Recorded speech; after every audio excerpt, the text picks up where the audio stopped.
தந்தை மகன் தூயாவியாரின் பெயராலே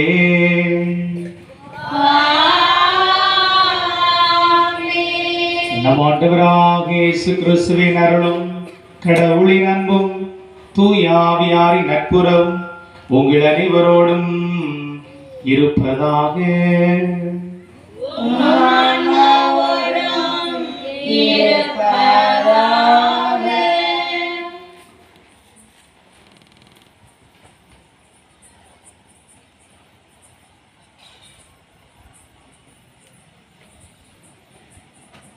இயேசுவில் பிரியமானவர்களே, உங்கள் அனைவரையும் புனித தேவ சகாயம் திருவிழா திருப்பலிக்கு அன்புடன் வரவேற்கின்றேன். புனிதர் பட்டம் பெற்று தமிழ்நாட்டுக்கு பெருமை சேர்த்துள்ள புனித தேவ சகாயம் கன்னியாகுமரி மாவட்டம் நட்டாலம் கிராமத்தில் பிறந்தவர். இயேசு கிறிஸ்துவை பற்றி அறிந்து கொண்டு ஆலயத்திற்கு சென்று திருமுழுக்கு பெற்றார். கிறிஸ்தவ மதத்தை பின்பற்றியதால் சிறையில் அடைக்கப்பட்டு கொடுமைப்படுத்தப்பட்டு துப்பாக்கியால் சுட்டுக் கொல்லப்பட்டார். இதன் மூலம் மறை சாட்சியாக உயர்ந்தார். புனித தேவ சகாயத்தின் திருவிழாவை கொண்டாடும் நாம் அவரிடத்தில் விளங்கிய சாட்சிய வாழ்வையும் எல்லோரையும் சமமாக பார்க்கும் மனநிலையையும் நமதாக்குவோம். அதன் வழியாய் இறை அருள் நிறைவாய் பெறுவோம்.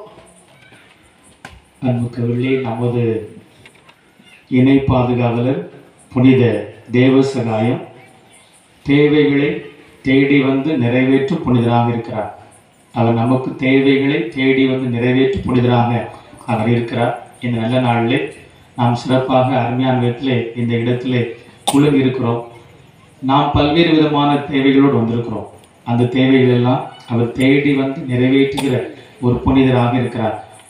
இளமுடன் பங்கிற்கு இந்த புனிதர் கிடைத்திருப்பது நமக்கு பெரிய பாக்கியம், பெரிய அதிசயம். அதுவும் அவர் புனிதர் பட்டம் பெற்ற அந்த ஆண்டிலே பற்பநாதபுரத்திலே இந்த கெவி அதிசய கெவி அற்புத கெவியாக எழும்பப்பட்டது. நாம் நோக்கி பார்க்கிறோம், அந்த அளவுக்கு உயர்ந்திருக்கிறது. இந்த இடத்தில் வல்லமை நிறைந்த புனிதர்கள் மூவர் இருப்பதை நாம் பார்க்கிறோம்.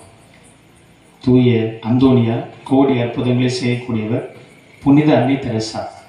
இந்த மூவரையுமே நாம் இணைத்து செய்திருக்கிற அந்த ஞானத்தை இறைவன் நமக்கு தந்தார். இந்த இடத்தில் இந்த மூவரும் இருப்பது ஒரு எல்லையில்லா ஆனந்தம், சொல்ல முடியாத மகிழ்ச்சி. அதுவும் இணை பாதுகாவலராக புனித தேவ சகாயம் பொது நிலைநரில் வந்து உதித்த பூ, புனித பூ, அவர்தான் தேவ சகாயம். ஆகவே அவருடைய இந்த இனிய நாளிலே நாம் சிறப்பாக கூடியிருக்கிறோம். இன்று அவருடைய பிறந்த நாள், புனித தேவ சகாயம் அவருடைய பிறந்த நாள். காத்து கொண்டிருந்தோம், ஏதாவது ஒரு நல்ல நாளிலே இந்த கெபி திறக்க வேண்டும் என்று காத்து கொண்டிருந்தோம். அவருடைய பிறந்த நாள் வரும் வரை காத்து கொண்டிருப்போம் என்று சொல்லி ஏற்கனவே கெபிக்கான திறப்பு விழாவிற்கான பணிகள் எல்லாம் நிறைவு பெற்று விட்டது. ஆனால் இருந்தாலும் அவர் பிறந்த நாளில் திறக்க வேண்டும் என்று சொல்லி காத்து கொண்டிருந்தோம். அவர் பிறந்த நாளிலே மிக சிறப்பாக கடந்த ஆண்டு இந்த கெபி மிக சிறப்பான விதத்திலே திறக்கப்பட்டது. ஆண்டோரால் இது நிகழ்ந்துள்ளது நம் கண்களுக்கு வியப்பாய் உள்ளது. பற்பநாதபுரத்தில் இவ்வளவு பெரிய விதத்திலே இந்த கெவி வருமா என்று சந்தேகம். ஆனால் ஆண்டவரால் இது நிகழ்ந்துள்ளது நம் கண்களுக்கு வியப்பாய் உள்ளது. இவ்வளோ பெரிய அற்புதத்தை இந்த கெபி நிகழ்த்திருக்கிறது. இந்த கெபியில் வீற்றிருக்கிற புனித தேவ சகாயம் நிகழ்த்திருக்கிறார் என்று சொன்னார். நமக்கான அந்த அற்புதத்தை அவர் நிகழ்த்தாமல் இருப்பாரா? நமக்கான அந்த தேவையை அவர் நிறைவேற்றாமல் இருப்பாரா? திருப்பாடல்கள் 37:4 சொல்கிறது, அவர் உன் உள்ளத்து விருப்பத்தை நிறைவேற்றுவார். பலவிதமான உள்ளத்து விருப்பத்தோடு தேவையோடு நீங்கள் வந்திருக்கலாம். அந்த உள்ளத்து விருப்பத்தை தேவையை இன்றைக்கு தேடி வந்து புனித தேவசகாயம் நிறைவேற்றுகிறார். அது கரம் குவிப்போம், கண்களை மூடுவோம். நீங்கள் தேடி வந்திருக்கிற அந்த தேவை தேவசகாயமே, தேவையை தேடி வந்து நிறைவேற்றுகிற புனிதரை, மகா வல்லமிக்க புனிதரை, என்னுடைய தேவையை நிறைவேற்றி தாருங்கள் சொல்லி உங்கள் தேவைகளை அவர் பார்த்து ஒப்படையுங்கள், அவர் கரத்தில் கொடுங்கள். அவரை நோக்கி மன்றாடி ஆண்டவரிடத்திலே கேளுங்கள், உங்களுக்கு தரப்படும். மத்திய செய்தி 7ஆம் அதிகாரம் 7ஆம் வசனம், கேளுங்கள் உங்களுக்கு கொடுக்கப்படும். ஆகிய இந்த நேரத்தில் கேட்டு பெற்றுக்கொள்வோம்.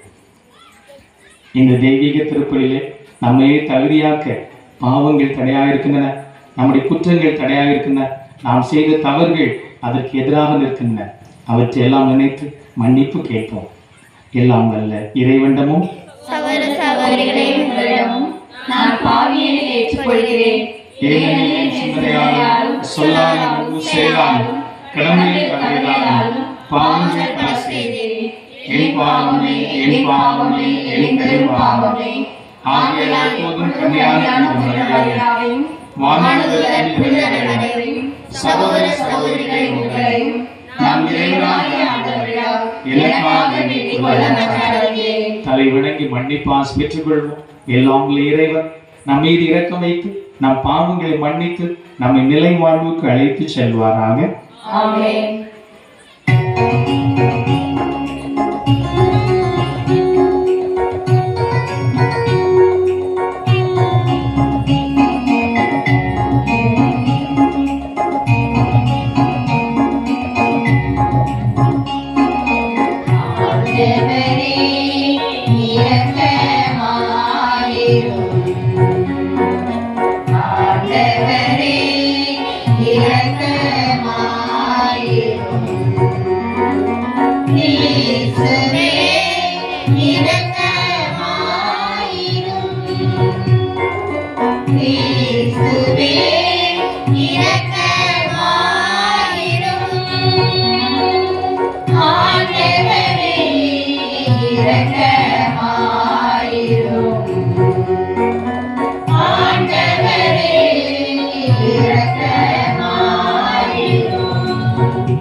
ஜெபிப்போமாக.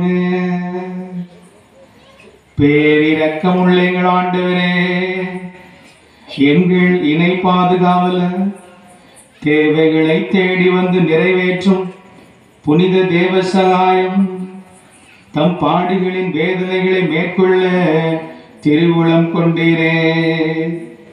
அதனால் இவரது வெற்றியின் நாளை கொண்டாடும் எங்களை உமது பாதுகாப்பா எதிரிகளின் சூழ்ச்சிகள் மேற்கொள்ளாமல் இருக்க எங்களுக்கு உதவி புரிவீராக. எங்கள் ஆண்டவராகிய கிறிஸ்து வழியாக உம்மை மன்றாடுகின்றோம்.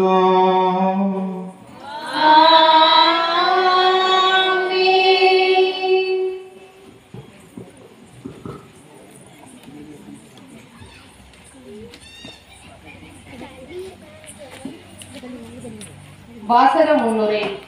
இன்றைய வாசகத்தில் ஆண்டவர் நல்லவர், அவரிடம் நாம் நம்பிக்கை கொண்டு மனம் மாற வேண்டும் என்று கூறப்பட்டுள்ளது. நாம் நமது பாவ வழியை விட்டு புது வாழ்வு வாழவும் தூய ஆவியால் நம்பிக்கை நிறைந்தவர்களாய் வாழவும் அழைப்பு விடுக்கும் இவ்வாசகத்தை வாசிக்க கேட்போம்.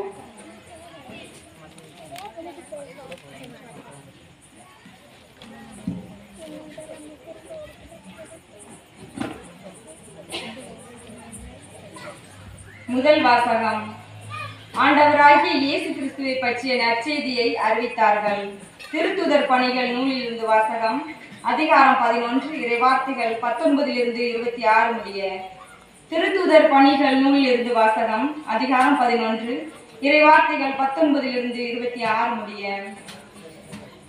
அந்நாட்களில் தேவானை முன்னிட்டு உண்டான துன்புறுத்தலால் மக்கள் பெனிசியா, சைப்ரசு, அந்தியோக்கியா வரை சிதறி போயினர்.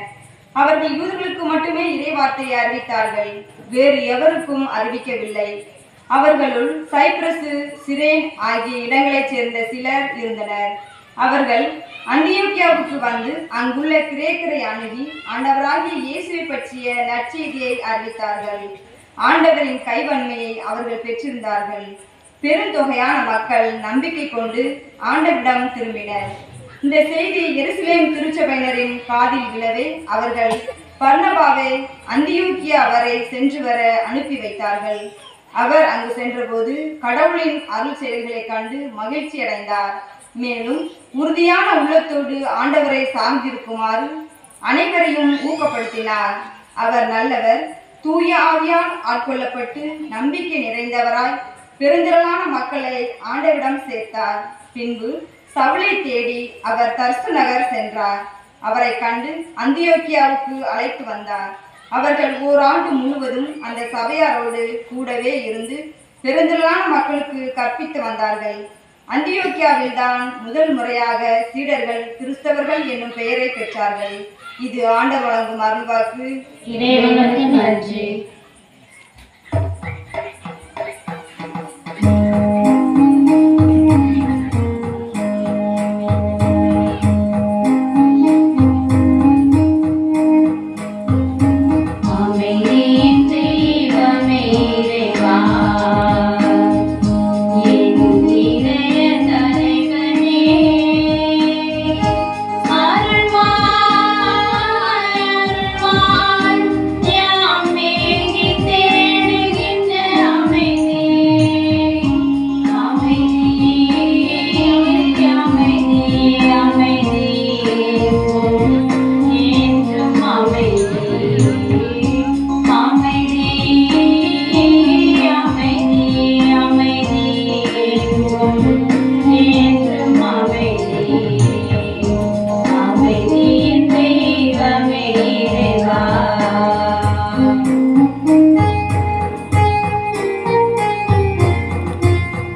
மனதில் நினைப்பவர் பெறுவது அமைதி அமைதி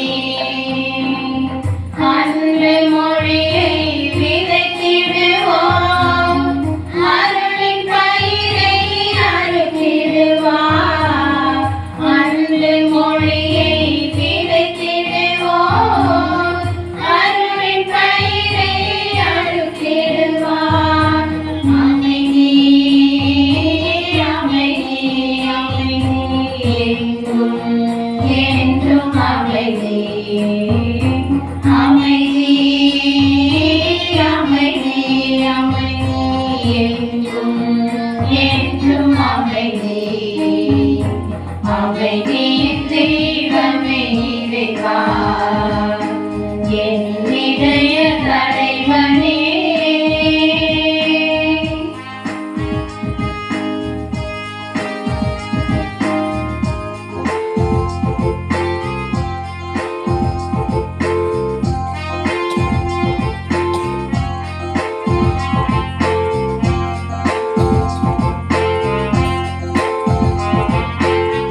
உறவை தேடிய உரிமைகள் காத்தால் அமைதி அமைதி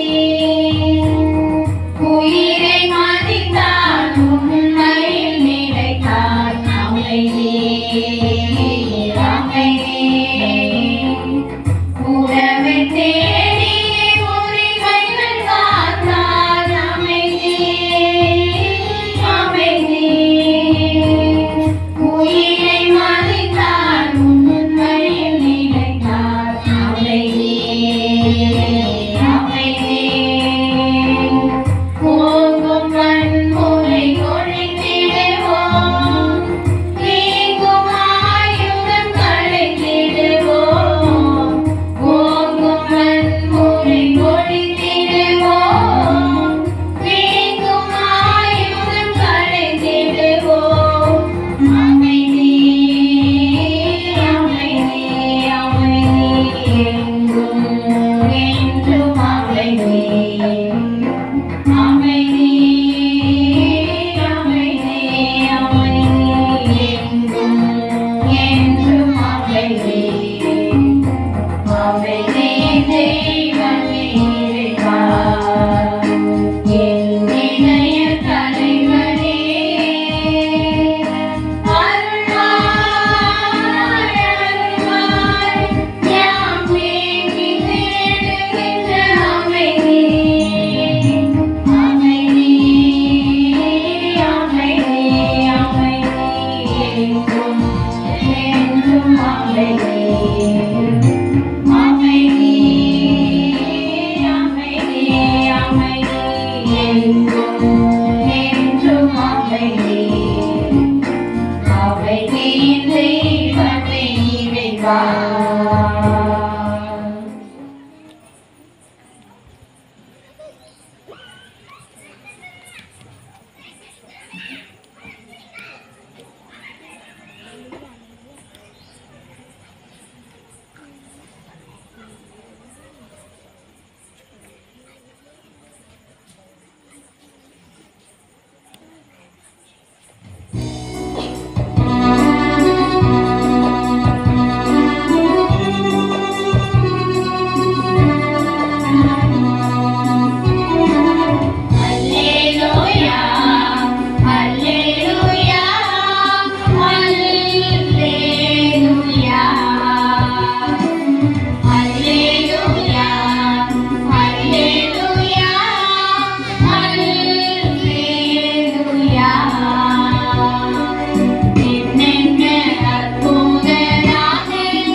ஆண்டவர் உங்களோடு இருப்பாராக.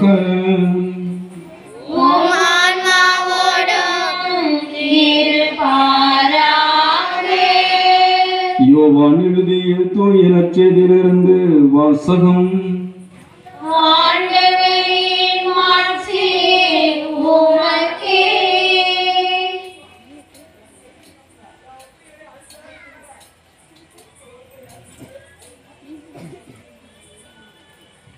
யோவான் எழுதிய தூய நற்செய்தி அதிகாரம் 10 இறை வசனங்கள் 22 முதல் 30 வரை. அக்காலத்தில் எருசலேமில் கோவில் அர்ப்பண விழா நடந்து கொண்டிருந்தது. அப்போது குளிர்காலம். கோவிலின் சாலமோன் மண்டபத்தில் இயேசு நடந்து கொண்டிருந்தார். யூதர்கள் அவரை சூழ்ந்து கொண்டு, இன்னும் எவ்வளவு காலம் நாங்கள் காத்திருக்க வேண்டும்? நீர் மெசியாவானால் அதை எங்களிடம் வெளிப்படையாக சொல்லிவிடும் என்று கேட்டார்கள். இயேசு மறுமொழியாக, நான் உங்களிடம் சொன்னேன், நீங்கள் தான் நம்பவில்லை. என் தந்தையின் பெயரால் நான் செய்யும் செயல்களை எனக்கு சான்றாக அமைகின்றன. ஆனால் நீங்கள் நம்பாமல் இருக்கிறீர்கள். ஏனெனில் நீங்கள் என் மந்தையை சேர்ந்தவர்கள் அல்ல. என் ஆடுகள் எனது குரலுக்கு செவிசாய்க்கின்றன. எனக்கும் அவற்றை தெரியும், அவையும் என்னை பின்தொடர்கின்றன. நான் அவற்றிற்கு நிலை வாழ்வை அளிக்கிறேன். அவை என்றுமே அழியா. அவற்றை எனது கையிலிருந்து யாரும் பறித்து கொள்ள மாட்டார். அவற்றை எனக்கு அளித்த என் தந்தை அனைவரையும் விட பெரியவர். அவற்றை என் தந்தையின் கையிலிருந்து யாரும் பறித்து கொள்ள இயலாது. நானும் தந்தையும் ஒன்றாய் இருக்கிறோம் என்றார். ஆண்டவரின் அருள்வாக்கு.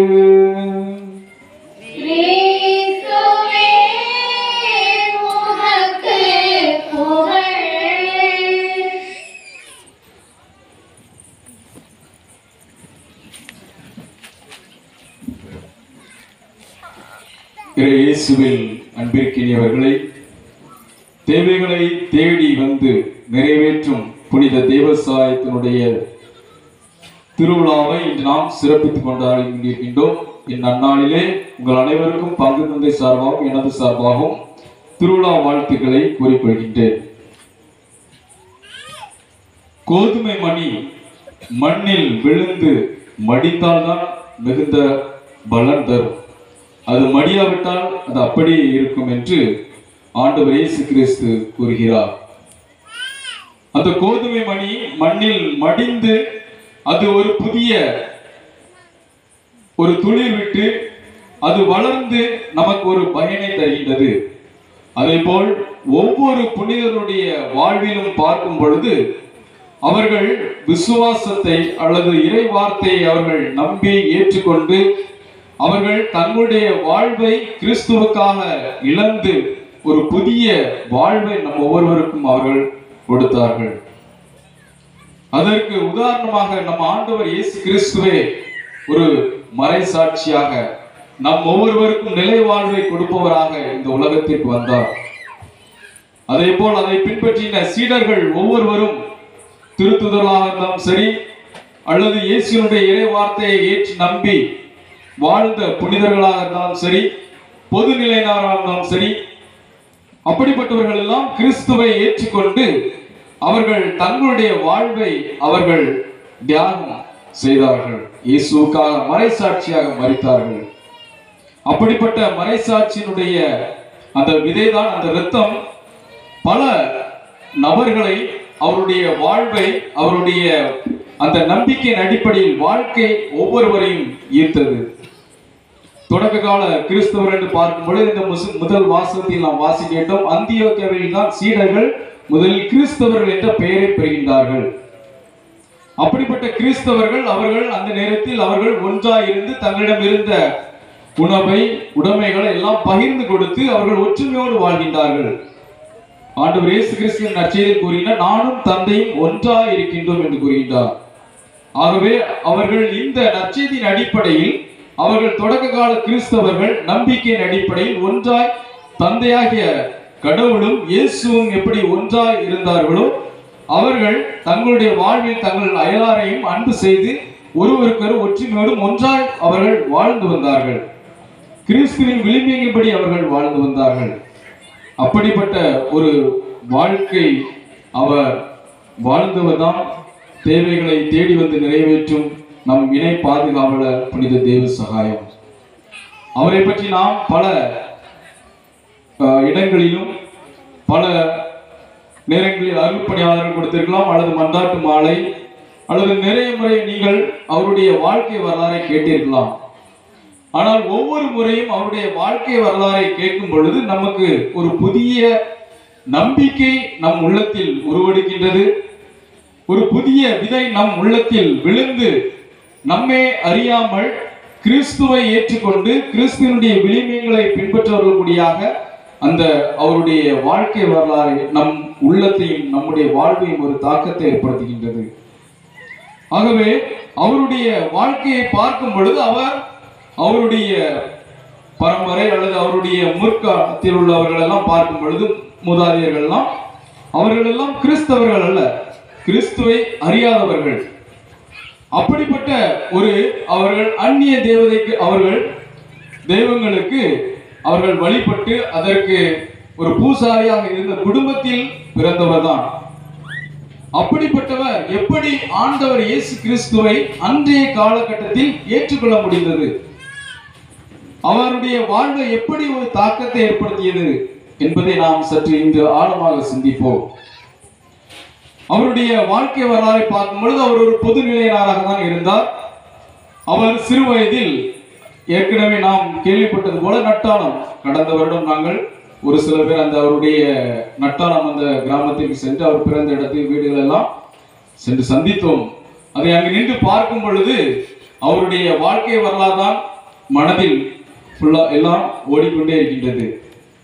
அப்படிப்பட்ட அந்த இடத்தில் அந்த ஒரு துளிர் வளர்ந்து பல இடங்களுக்கு அது விதைத்து பல பேரை அவர் கிறிஸ்துவுக்கு கொண்டு வந்ததை அன்று எங்களுக்கு அந்த என்னுடைய வாழ்க்கையை அங்கு பாதித்தது. நானும் இதை பற்றி நான் மற்றவர்களுக்கு அதை சொல்ல வேண்டும், நானும் அதன்படி வாழ வேண்டும் என்று அன்றைய சிந்தனை என்னுடைய மனதில் ஓடிக்கொண்டே இருந்தது. அப்படிப்பட்ட ஒரு அழகிய அந்த கிராமத்தில் அவர் பிறந்து வளர்ந்தவர். அவர் வளர்ந்து அவர் வில்வித்தை எல்லா கலைகளையும் நன்கு கற்று அறிந்தவர், மொழியிலும் அவர் நன்கு தேர்ச்சி பெற்றவர். அப்படிப்பட்ட ஒரு நபர் எப்படி கிறிஸ்துவை ஏற்றுக்கொள்ள முடிந்தது என்பதை பார்க்கும் பொழுது அவருடைய பின்னணி எல்லாம் அவருக்கு சமஸ்கிருதம் என்ற மொழிகள், மற்ற அவருக்கு அங்கு கொடுக்கப்பட்ட அந்த காலகட்டத்தில் மதமாற்ற தடை சட்டம் என்று இருந்தது. மேல் குடியினருக்கு அப்படிப்பட்ட மற்ற சமயத்தை அவர்கள் ஏற்கக்கூடாது என்று அரசர் கட்டளையிட்டு இருந்தார். அப்படிப்பட்ட ஒரு சிக்கலான ஒரு சூழ்நிலையிலும் அவர் ஆண்டவர் இயேசுவை எப்படி ஏற்றுக்கொண்டார், அவர் எப்படி அவருடைய விசுவாசத்தை இன்னும் உயர்ந்து காட்ட முடிந்தது, அதை பல பேருக்கு தன்னுடைய வாழ்க்கையின் வழியாக அவர் எப்படி அதை அறிவித்தார் என்பதை நாம் ஆழமாக சிந்திக்க வேண்டும். அப்படிப்பட்ட இடத்தில் அவர் வாழ்ந்து கொண்டிருக்கும் பொழுது அவருடைய பொருளாதாரம் எல்லாம் அவருடைய குடும்பத்தில் ஒரு சில விவசாயம் அந்த இடங்களெல்லாம் வைத்திருந்தார்கள், ஆட்களை வைத்து அவர்கள் பார்த்து கொண்டிருந்தார்கள், கால்நடைகள் எல்லாம் இருந்தது. அப்படிப்பட்ட ஒரு குடும்பத்தில் அவர் வளர்ந்தவர். அவர் பொருளாதாரத்தை இழந்து விடுகின்றார், அவருடைய வாழ்வில் பெரும் துன்பங்கள் வருகின்றது. இருந்த போதிலும் அந்த திருவிதாங்கூர் அந்த கால குளச்சல், அந்த கடற்கரை ஏரியா, அந்த துறைமுகம் எல்லாம் அன்றைய காலகட்டத்தில் அங்கு அந்த டச்சுக்காரர்களால் அவர்கள் ஆக்கிரமிக்கப்பட்டு அவர்கள் தான் அங்கு ஆட்சி செய்து கொண்டிருந்தார்கள். அப்படிப்பட்ட இடங்களை இந்த திருவிதாங்கூர் அந்த குளச்சல் அதற்கு கீழே இருக்கும் பொழுது அந்த டச்சுக்காரர்கள் எல்லாம் இவர்களுக்கு எதிராக படை எடுத்து வருகின்றார்கள், இவர்களுக்கு எதிராக சண்டையிடுகின்றார்கள். ஆனால் புனித தேவசாயகம் அவருடைய படையினர்கள் எல்லாம் இவர்கள் நன்கு கலை வித்தைகள் எல்லாம் நல்ல தெரிந்தவர்கள், அவருடைய படையை தோற்கடித்து அவர்கள் எல்லாரும் கைது செய்துகிறார்கள். அப்படி கைது செய்து வரும் பொழுது அந்த படை தளபதி அந்த டச் அந்த படை தளபதியும் அங்கு அவரை சந்திக்க முடிந்தது. அந்த சிறையில் சந்தித்து அவர் அப்பொழுதுதான் அறிமுகமாகின்றார். தேவ சகாயம் அந்த படை தளபதியை அவர் சந்தித்து அறிமுகமாகின்றார். அவருடைய வாழ்க்கை அவரை பார்க்கும் பொழுது இவருக்கு ஒரு ஆனந்தம் ஏற்படுகின்றது. இவ்வளவு காலங்கள் அவர் யாரையும் அப்படி பார்த்ததில்லை. தன்னுடைய வாழ்நாளில் அவரை பார்த்ததும் அவருக்கு ஒரு தெய்வீக ஒளி சூழ்ந்து கொண்டிருந்த அந்த படை தளபதிக்குள். அப்படிப்பட்ட நபரை அவர் சந்திக்கும் பொழுது அவரை இன்னும் அருகி அவரை நாம் ஒவ்வொரு நாளும் உறவாடி கொண்டிருக்கும் பொழுது அவர் அந்த படை தளபதி நிலனாய் அவர் ஒவ்வொரு நாளும் இயேசுவை பற்றி அவர் கொஞ்சம் கொஞ்சமாக அந்த விதையை அவர் உள்ளத்தில் விதைக்கின்றார். அப்படி விதைக்கும் பொழுது அவர் இயேசுவை அவர் தன்னுடைய மீட்பராக அவர் ஏற்றுக்கொள்கின்றார், நம்புகின்றார். ஆழமாக தன்னுடைய விசுவாசத்தை அவர் இயேசு மீது பதிய வைக்கின்றார். அப்படிதான் அவருடைய மாற்றம் ஏற்படுகின்றது. அவருடைய அழைப்பும் அப்படிதான் அங்கு காணப்படுகின்றது பார்க்கின்றோம். அவருடைய அழைப்பு அந்த இறை வார்த்தை தான் அவருடைய உள்ளத்தை அங்கு தொடுகின்றது. இந்த இறை வார்த்தை ஆண்டவராகிய கடவுள் அந்த நிலனாய் வழியாக இறை வார்த்தையின் வழியாக அவருடைய உள்ளத்தை அந்த இறை வார்த்தை உள்ளத்தை ஊடுருவி பாய்வது போல் அவரது உள்ளத்தையும் ஊடுருவி பாய்ந்து அந்த இறை வார்த்தை அவருடைய மனதை மாற்றி ஆண்டவரை ஏற்றுக்கொண்டு அவருடைய ஒரு அழைப்பை பெறுகின்றார். ஒரு புதிய அழைப்பை பெறுகின்றார். அதுவும் நிரந்தரமான ஒரு நிலை வாழ்வை நான் பெறப்போகின்றேன் என்ற அழைப்பை அவர் பெறுகின்றார். இந்த உலகம் எனக்கு நிலை வாழ்வை கொடுக்க முடியாது, ஆகவே நான் இப்பொழுது ஒரு புதிய வாழ்வை பெறப்போகின்றேன், அதுவும் நிறை வாழ்வை பெறும் பொருட்டே இயேசு வந்தாரே அந்த வாழ்வை நான் பெற இருக்கின்றேன் என்று அவர் அந்த அழைப்பை ஏற்றுக்கொண்டார். அப்படி ஏற்றுக்கொண்டும் பொழுதுதான் அந்த மார்த்தாண்டவர்மர் அந்த பத்மநாபபுரம் கோட்டையில் அவர்தான் அரசராக இருந்தார். அவருக்கு கொஞ்ச நாள் கழித்து அவர் கேள்விப்படுகின்றார், இவர் கிறிஸ்தவ அந்த சமயத்தை ஏற்றுக்கொள்கின்றார், கிறிஸ்துவை பற்றி அவர் விசுவாசத்தை அறிக்கையிடுகின்றார். மற்றவர்களுக்கும் அவர் அங்கு அவருடைய கோட்டையில் இருந்த மற்ற படை தளபதிகளுக்கெல்லாம் அவர் இயேசுவை பற்றி அறிவிக்கிறார் என்று கேள்விப்பட்ட பொழுது அவரை கூப்பிட்டு அவருக்கு கட்டளையிடுகிறார், இனிமேல் நீர் இப்படிப்பட்ட ஒரு புதிய மறை போதனை போதிக்க கூடாது, நீர் அந்த புதிய விசுவாசத்தை நீ ஏற்றுக்கொண்டீரோ அதையெல்லாம் நீ கைவிட்டு விட்டு தன் மதத்தை நீ பின்பற்றி அதன்படி வாழ அவர் கட்டளையிடுகின்றார். அவர் அதற்கெல்லாம் பயப்படவில்லை.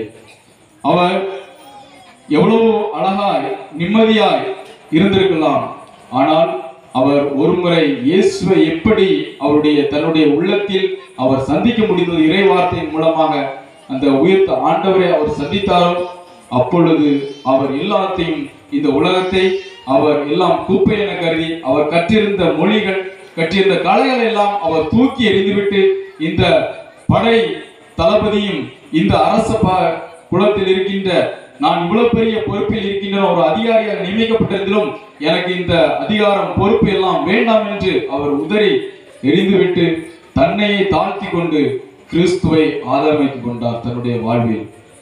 அப்படி ஏற்றுக்கொண்டதனால்தான் அவரால் கூற முடிந்தது, நான் இதை விட்டு கிறிஸ்தவ அந்த சமயத்தை நான் தழுவினேன் என்றால் நான் அதில் உறுதியாய் நிலைத்திருப்பேன். அதுதான் என்னுடைய வாழ்க்கைக்கு ஒரு புத்து உயிரை கொடுக்கின்றது.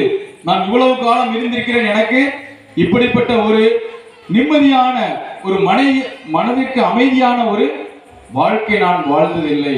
ஆனால் எப்பொழுது என்னுடைய வாழ்க்கையில் அந்த இறை வார்த்தை தொட்டதோ அப்பொழுது என்னுடைய வாழ்க்கையில் நான் மன அமைதியை நான் அனுபவித்தேன் என்று கூறுகின்றார். ஆகவே அந்த அமைதி ஆண்டவர் இயேசு கிறிஸ்து தன்னுடைய சீடருக்கு அமைதி உரித்தாக என்று கூறுகின்றார் உயிர்த்தெழுந்த பிறகு. அப்படிப்பட்ட ஒரு அமைதியை அவர் தன்னுடைய உள்ளத்தில் அவர் ஏற்றுக்கொள்கின்றார்.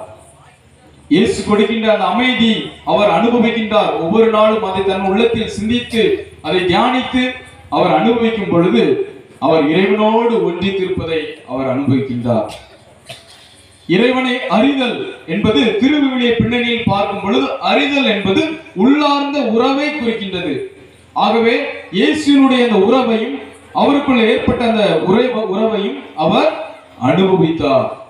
அப்படி அனுபவிக்கும் பொழுது அவர் முன்னைய காலத்தில் தன்னுடைய மதத்தை அவர் பின்பற்றி அதையெல்லாம் தூக்கி எறிந்து விடுகின்றார். அந்த உறவெல்லாம் அவருக்கு நிரந்தர உறவு அல்ல.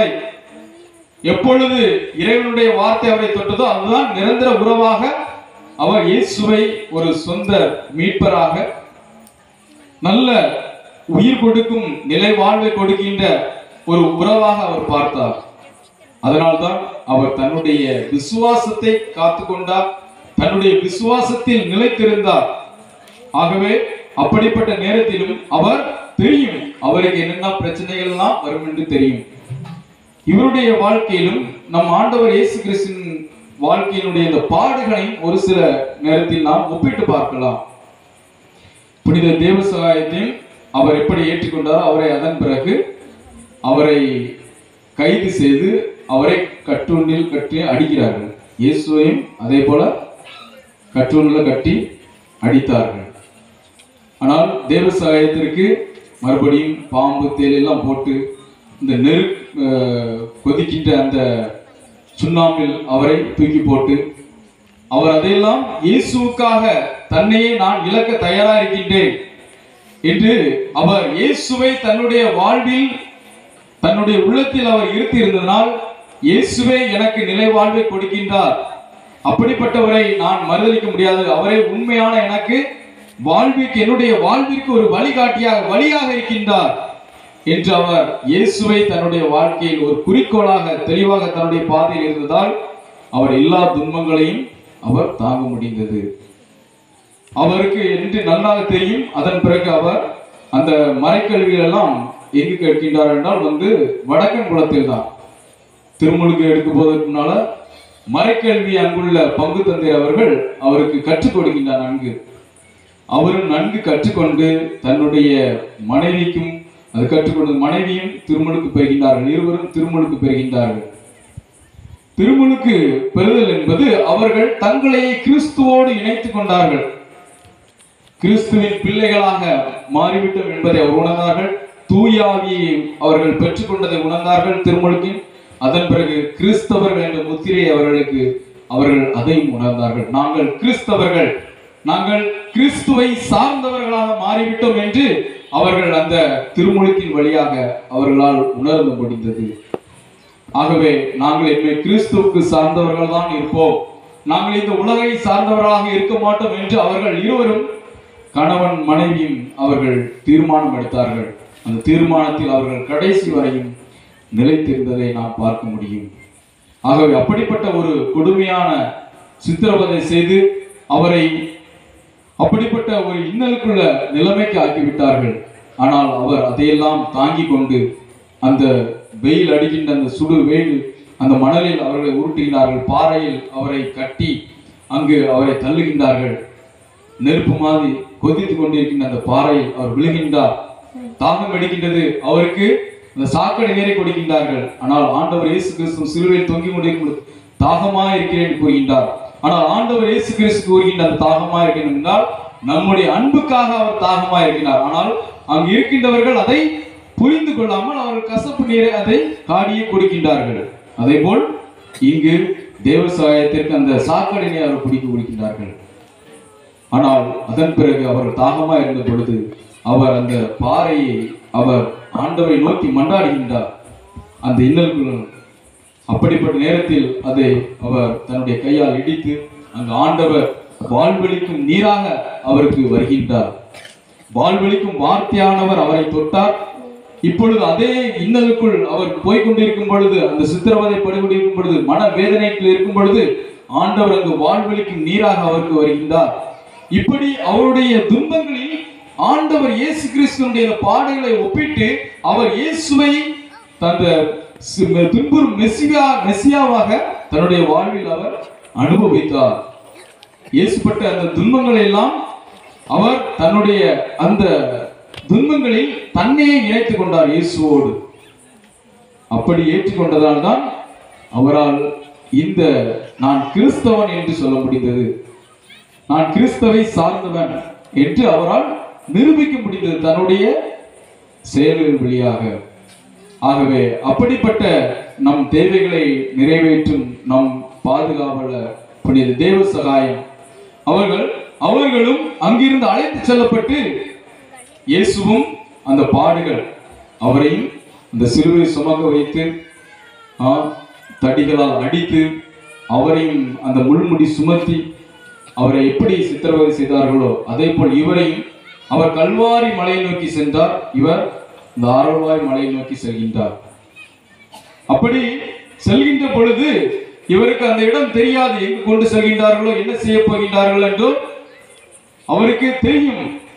தெரிந்திருந்தும் தன்னுடைய வாழ்வை அந்த கோதுமை மணி மண்ணில் மடிந்தால் ஒரு புதிய வாழ்வை கொடுக்குமோ அதே போல் நானும் ஒரு புதிய வாழ்வை நான் பெற்றுக்கொள்ள முடியும், நிலை வாழ்வை பெற்றுக்கொள்ள முடியும், அந்த வாழ்வை நான் மற்றவர்களுக்கு என்னால் கொடுக்க முடியும் என்பதை அவர் உறுதியாக இந்த விசுவாசத்தை அவர் காத்து கொண்டார்.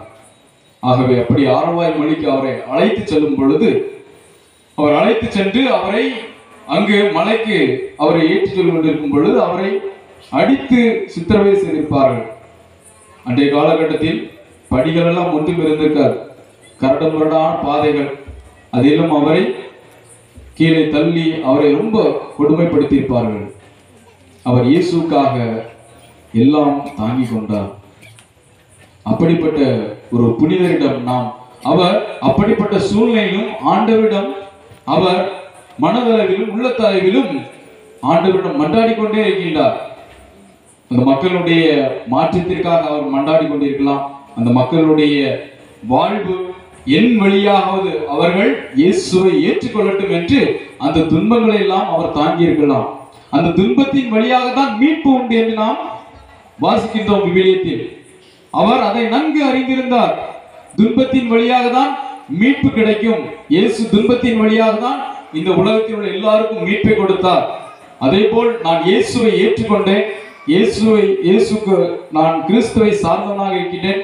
அந்த துன்பத்தின் வழியாக இவர்கள் எல்லாம் மனமாறி இவர்களும் கிறிஸ்துவை ஏற்றுக்கொள்ள வேண்டும் என்பதுதான் அவருடைய விருப்பமாக இருந்தது. ஆனால் யாரெல்லாம் புனிதர்கள் எல்லாம் துன்புறுத்தப்பட்டார்களோ அவர்களுக்காக நல்ல கருத்துகளுக்காக தான் ஜெபிப்பார்கள். யாரும் எதிர்மறை எண்ணத்திற்காக யாரும் ஜெபிப்பது கிடையாது. எதிர்மறை எண்ணத்திற்காக கருத்துகளும் ஒப்பு கொடுத்து ஜெபிக்கவே கூடாது.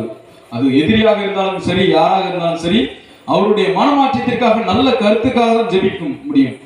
ஆண்டவர் ஒரு நாள் தொடுவார் அவரை. நம்ம வரலாற்றில் நாம் பார்க்கின்றோம், பல பேரை ஆண்டவர் மாற்றியிருக்கின்றார். யாரெல்லாம் அவருடைய இறைவார்த்தைக்கு எதிரியாக இருந்திருக்கிறார்களோ, அவருடைய விளிமையும் அவருக்கு எதிராக இருந்திருக்கிறார்களோ அவர்கள் எல்லாம் ஆண்டவர் தொட்டு அவர்கள் எல்லாம் ஒரு கருவியாக அவர் பயன்படுத்துகின்றார்.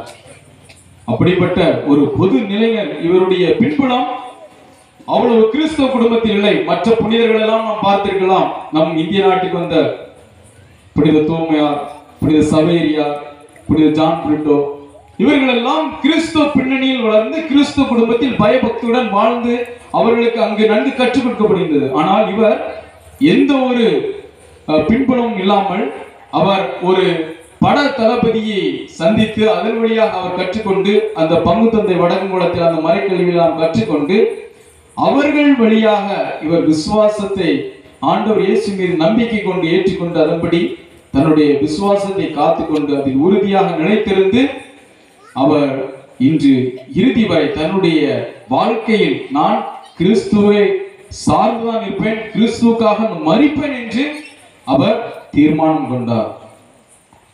அப்படிப்பட்ட ஒரு பெரிய சமுதாயத்தில் பெரிய ஒரு குடியினர் இருந்தாலும் அவர் யாரெல்லாம் புறக்கணித்தார்களோ எனக்கு பரவாயில்லை, என்னுடைய சமூகத்தினர் புறக்கணித்தாலும் பரவாயில்லை என்று அவர் அதையெல்லாம் பற்றி அவர் கவலைப்படவில்லை.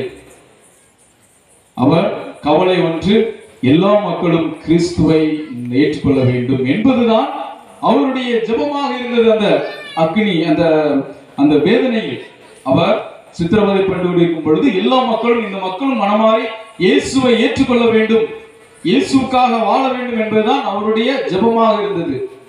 ஆகவே அப்படிப்பட்ட ஒரு ஜெபத்தை தான் அவர் ஜெபித்து அவர் அந்த ஆரவாய் மொழி அடைகின்றார். இயேசுவும் அந்த கல்வாரி பலி அந்த பாதையை நோக்கி செல்லும் பொழுது ஒவ்வொருவரையும் சந்திக்கின்றார். அன்னை மரியாதை சந்திக்கின்றார், வெரோனிக்காவை சந்திக்கின்றார், எருசலேமில் அந்த பெண்கள் அழுது கொண்டிருக்கிறார்கள். அப்படிப்பட்ட மக்கள் எல்லா மக்களையும் அவர் சந்தித்து அவர்களுக்கு ஆறுதல் கூறுகின்றார், அவர்களுக்கு ஆசியை வழங்குகின்றார், அப்படி அவரை அறைகின்ற அவர்களுக்காக தந்தையிடம் பரிந்து பேசுகிறார், மன்னிப்புக்காக மன்னித்து அவர்களை ஏற்றுக்கொள்ள வேண்டும். இப்படிப்பட்ட ஆண்டவர் நல்ல செயல்களை செய்து மற்றவர்களையும் அவர் பக்கம் ஈர்த்தார். சிலுவையின் வழியாக எல்லாரையும் அவர் ஈர்த்து கொண்டார், அன்பால் ஈர்த்து கொண்டார். சிலுவை வைக்கப்பட்டிருந்த ஒவ்வொரு நாள் அதை பார்க்கும் பொழுது ஒரு அன்பின் சின்னம். நம் ஒவ்வொருவரையும் இருக்கரம் விரித்து ஆண்டவர் இயேசு கிறிஸ்து அன்போடு ஒவ்வொரு நாளும் வாருங்கள் என் பிள்ளைகள் என்று அவர் அழைக்கின்றார். அப்படி ஒரு அழைப்பிற்கு தான் வாரும் தேவைகளை தேடி நிறைவேற்றும் புனித தேவசாயம் என்று அந்த இறை வார்த்தை ஆனவர், அந்த வார்த்தையானவர் அவரை அழைக்கும் பொழுது அவர் வந்து ஏற்றுக்கொண்டதால் அவர் இறுதி வரை அந்த அருள்வாய் மொழியில் அந்த மலைப்பகுதியில் இருக்கும் பொழுது அவருக்கு தெரியும் அவரை தள்ளிவிடுவார்கள் அல்லது அவரை துப்பாக்கி வைத்திருந்த படைவர்கள் சுட்டுக் கொள்வார்கள் என்று அவருக்கு தெரியும். இருந்த போதிலும் அவர்கள் தீர்மானம் எடுக்கின்றார்கள், இவரை கொலை செய்ய வேண்டும், இவரை எப்படியாவது சுட்டுக் கொள்ள வேண்டும் என்று தீர்மானம் எடுக்கின்றார்கள். ஆனால் அவர்கள் சுடுவதற்கு முயற்சி செய்கின்றார்கள். ஆனால் ஆண்டவர் புனித தேவசாயம் பக்கம் இருந்தார். ஏனால் அவருடைய விசுவாசத்தை ஆண்டவர் அவர் மிகவும் உறுதிப்படுத்தினார். அவருடைய விசுவாசத்தை கண்டு அவருக்கு அவர் வழியாக மற்ற மக்களும் மாற வேண்டும் என்பதை அவர் அந்த நொடியிலும் அந்த மக்களுக்கு வாய்ப்பை கொடுத்தார். ஆனால் அவர்கள் அதை சுட முயற்சிக்கும் போது அது வேலை செய்யவில்லை, சுட முடியவில்லை. ஆனால் அவர் எதை உண்டு அடையாளம், கடைசியில் அந்த பாடுகள், இயேசுனுடைய பாடுகள் தான் கொடுக்கிறார். சிலுவை அடையாளம், அந்த சிலுவை அடையாளம் வரைஞ்சுதான் கொடுக்கிறார். அதுதான் இயேசுனுடைய பாடுகளை அவர் இயேசுனுடைய பாடுகளை தன்னுடைய பாடுகளை ஒப்பிடுகிறார். ஆனால் அவர் படுகின்ற பாடல்கள் அவர் தெரியும், நான் இயேசுவின் படுகின்ற அந்த பாடுகளுக்கு நான் கால் தூசி கூட இல்லை என்று அவர் தன்னையே தாழ்த்தி கொண்டார். ஆனால் இந்த பாடுகள் தான், இயேசு பட்ட பாடுதான் மிகப்பெரிய பாடு என்று அந்த சிலுவை அடையாளத்தை வரைந்து அந்த துப்பாக்கியில் கொடுக்கின்றார். அதன் பிறகுதான் அது வேலை செய்கிறது. பாருங்கள் அன்புக்குரியவர்களே, இந்த சிலுவை தான் நம்முடைய வாழ்வில், அதுதான் புனித சவேரியார் இந்த சிலுவையை போதிக்கும் பொழுது அந்த சிலுவை தான் எடுத்து செல்வார். இப்போ நாங்களும் வட இந்தியாவில் பிற சமயத்தில் தான் வருவாங்க, பூசம் முடிஞ்சு ஞாயிற்றுக்கிழமை பிற சமயத்தில் தான் ஜெபிக்க வருவாங்க. ஒரு 120 பேர் இருப்பாங்க. 3 மணி நேரம் ஜெப கூட்டம் நடத்தணும். அவங்களுக்கு கடைசியில் அந்த ஹீலிங் சர்வீஸ் போய் சொல்லுவாங்க, குணமளிக்கும் ஆராதனை கடைசியில் போவோம். எல்லாம் இந்த சிலுவை தான் நாங்கள் எடுத்துப்போம். சிலுவை எல்லாம் ஜெப மாலை, அதில் சிலுவை இருக்கும். அதை எடுத்து வைக்கும் பொழுது அங்கு சாத்தானால் அவர்கள் ஆட்கொள்ளப்பட்டார்கள் என்றால் அதெல்லாம் சாத்தானால் அந்த நேரத்தில் துடித்து வெளியே அலறிவிட்டு ஓடுவோம். ஏன்னா சிலுவை கண்டால் அதை நிற்க முடியாது. அப்படிப்பட்ட ஒரு அனுபவத்தை நான் அப்பொழுதுதான் பார்த்து கொண்டேன். எவ்வளவு வல்லமை உள்ளது நம் ஆண்டவர் இயேசு கிறிஸ்து. இந்த சிலுவை, இந்த அன்பின் சின்னம் எவ்வளவு சக்தி வாய்ந்ததாக இருக்கின்றது. ஆகவே அந்த சிலுவை தான் நம்முடைய வாழ்வில் ஒரு மையமாக நாம் மாற்றிக்கொள்ள வேண்டும். இந்த சிலுவையில் ஒவ்வொரு நாளும் அந்த பலியை தான் நாம் ஒப்புக் கொடுக்கின்றோம். நினைவு கூர்ந்து இந்த பலிதான் நம்முடைய வாழ்க்கையை மாற்றி நம்மை ஒரு உயர்ந்த, எப்படி புனித தேவைகளை தேடி நிறைவேற்றும் புனித தேவசாயம் விசுவாசத்தில் எவ்வளவு உயர்ந்து இருந்தாரோ அதே போல் நம்முடைய வாழ்க்கையிலும் நம்முடைய எண்ணங்களும் உள்ளங்களும் குடும்பங்களும் ஊர்களும் சமுதாயம் நாடுகளும் முன்னேற உயர்ந்து நிற்க வேண்டும் என்றால் இந்த சிலுவையை, அன்பின் சின்னத்தை, இந்த கல்வாரி பலியை நம் பக்தியோடு நம்முடைய உள்ளத்தில் விதையாக விதைத்து ஒவ்வொரு நாளும் கிறிஸ்துவை நாம் அனுபவிக்கும் பொழுது, அந்த கல்வாரி பலி, அந்த அவர்பட்ட பாடுகளையும் நாம் அனுபவிக்கும் பொழுது நம் எல்லா விதமான தடைகள் எல்லாம், கட்டுகள் எல்லாம் அவிழ்க்கப்பட்டு ஓங்கி உயர்ந்து நிற்கும். அப்படிப்பட்ட ஒரு நம்பிக்கை வாழ்வை கொடுப்பது, நம்பிக்கையில் ஓங்கி நிற்பதற்கு இந்த அன்பின் சின்னம் இயேசு நமக்காக கொடுத்தார். தேவைகளை தேடி நிறைவேற்றும் புனித தேவசாயம் வழியாக அந்த இறுதி கட்டத்தில் அந்த சிலுவை அடையாளின் வழியாக அவருடைய கண்கள் எல்லாம் திறப்பதற்காக அவர் அப்படிப்பட்ட ஒரு அடையாளத்தை வரைந்து இதுதான் உங்களுக்கு மீட்பை கொடுக்க முடியும் என்று அவர் நிரூபித்து காட்டினார். இந்த நிரூபித்து காட்டினார் என்றால் இதுதான் வல்லமை உள்ள உண்மையான இறைவன், இவரை நீங்கள் நாடி தேடி சென்றால் உங்களுடைய வாழ்வில் பல தடை கற்களை எல்லாம் அகற்றப்பட்டு நீங்கள் ஒரு உயர்ந்த நிலைக்கு நீங்கள் அடைந்து விடுவீர்கள். அப்படிப்பட்ட ஒரு வாழ்க்கைக்கு தான் நம்மளை அழைப்பு விடுக்கின்றார் ஆண்டவர் இயேசு கிறிஸ்து. இந்த நம்ம ஒவ்வொருவரும் அவர் பெயர் சொல்லி அழைக்கின்றார். என் அன்பு பிள்ளைகளை வாருங்கள், நீங்கள் என்னை சார்ந்தவர்கள். நம்முடைய குரலுக்கெல்லாம் அவர் செவி கொடுக்க தயாராக இருக்கின்றார். ஒவ்வொரு நாளும் நாம் அவருடைய குரலுக்கு செவி கொடுக்கின்றோமா? புனித தேவ சகாயம் ஆண்டவருடைய இயேசுனுடைய குரலுக்கு அவர் செவி கொடுத்தார். இயேசுனுடைய வார்த்தைக்கு அவர் அதற்கு செவி சாய்த்து அதன்படி அவர் தன்னுடைய வாழ்க்கையை அவர் மாற்றிக்கொண்டதால் அவரை ஆண்டவர் உயர்ந்த ஒரு பொது நிலையை, ஒரு உயர்ந்த மறைசாட்சியாக இன்று உலகமெல்லாம் போற்றும் உலகமெல்லாம் போற்றும் ஒரு புனித தெய்வ சகாயமாக ஒரு பொது நிலையிலிருந்து உயர்த்தப்பட்டிருக்கிறார் என்றால் அவர் தன்னுடைய ஆதாயத்துக்காக வாழவில்லை, தன்னுடைய தற்பெருமைக்காக வாழவில்லை, அவர் கிறிஸ்துவுக்காக வாழ்ந்தார். கிறிஸ்துவனுடைய பெருமை உலகமெங்கும் சென்றடைய வேண்டும் என்பதை அவர் வாழ்ந்து காட்டினார். அப்படிப்பட்ட தருணங்களில் இன்று அந்த இடத்தை சுற்றியெல்லாம் பல பேர் கிறிஸ்துவை ஏற்றுக்கொண்டு கிறிஸ்துவுக்காக வாழ்ந்து கொண்டிருக்கின்றார்கள். ஆம் பிரியமான சகோதர சகோதரிகளை, நாமும் நம் தேவைகளை தேடி நிறைவேற்றும் புனித தேவ சகாயிடம் நம்முடைய விண்ணப்பங்களை மன்றாட்டுகளை நாம் ஏறெடுத்துப்போம். நம்முடைய வாழ்க்கையில் நாமும் அந்த விசுவாசத்தை பல நேரங்களில் நமக்கு ஒரு தடை கற்களாக இருக்கின்றது, அதையெல்லாம் நாம் அகற்றிவிடும்படி நாம் அவரிடம் மன்றாடுவோம். அவர் நமக்காக பரிந்து பேச இருக்கின்றார். அவருடைய பரிந்து பேசும் வழியாக நம்முடைய குடும்பங்களில் உள்ள தடை கற்கள், நம்முடைய வாழ்வில் பலவிதமான இன்னல்கள் வருகின்றதெல்லாம் அவர் அகற்றி நமக்கு இயேசு வாயிலாக இருக்கின்றார். அந்த வாயின் வழியாக நம்மை அழைத்து செல்ல தயாராக இருக்கின்றார். அவரிடம் நாம் மன்றாடுவோம், அதற்காக இறையருளை பெறுவோம். ஆமென்.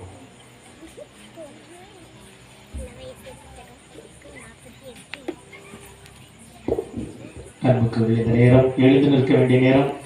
எழுந்து நம்முடைய மன்றாட்டுகளை இறைவன் பாதத்திலே எடுத்து வைக்கிற புனிதமான நேரம். தேவைகளை அவர் பாதத்தில் வைத்து நாம் பெற்றுக்கொள்கிற நேரம். ஆகவே நம்முடைய மன்றாட்டுகளை இறைவன் பாதத்தில் ஒன்றன் பின் ஒன்றாக எடுத்து வைப்போம். அனைவரும் பாட வேண்டியது ஆண்டவரே தாவீதின் திருமகனே, கேட்பதை தாரும் ஏசையா, நாங்கள் கேட்பதை தாரும் ஏசையா. ஆண்டவரே தாவீதின் திருமகனே, கேட்பதை தாரும் ஏசையா, நாங்கள் கேட்பதை தாரும் ஏசையா. ஆண்டவரே தாவீதின் திருமகனே, கேட்பதை தாரும் ஏசையா, நாங்கள் கேட்பதை தாரும் ஏசையா. அன்பின் இறைவா, திருச்சபையை வழிநடத்தும் திரு அவை தலைவர்கள் அனைவரும் நற்செய்தி பணிக்காக அயராது உழைக்க தேவையான ஆற்றலை தர வேண்டி இறைவா உம்மை மன்றாடுகிறோம். ஆண்டவரே தாவீதின் திருமகனே, கேட்பதை தாரும் ஏசையா, நாங்கள் கேட்பதை தாரும் ஏசையா.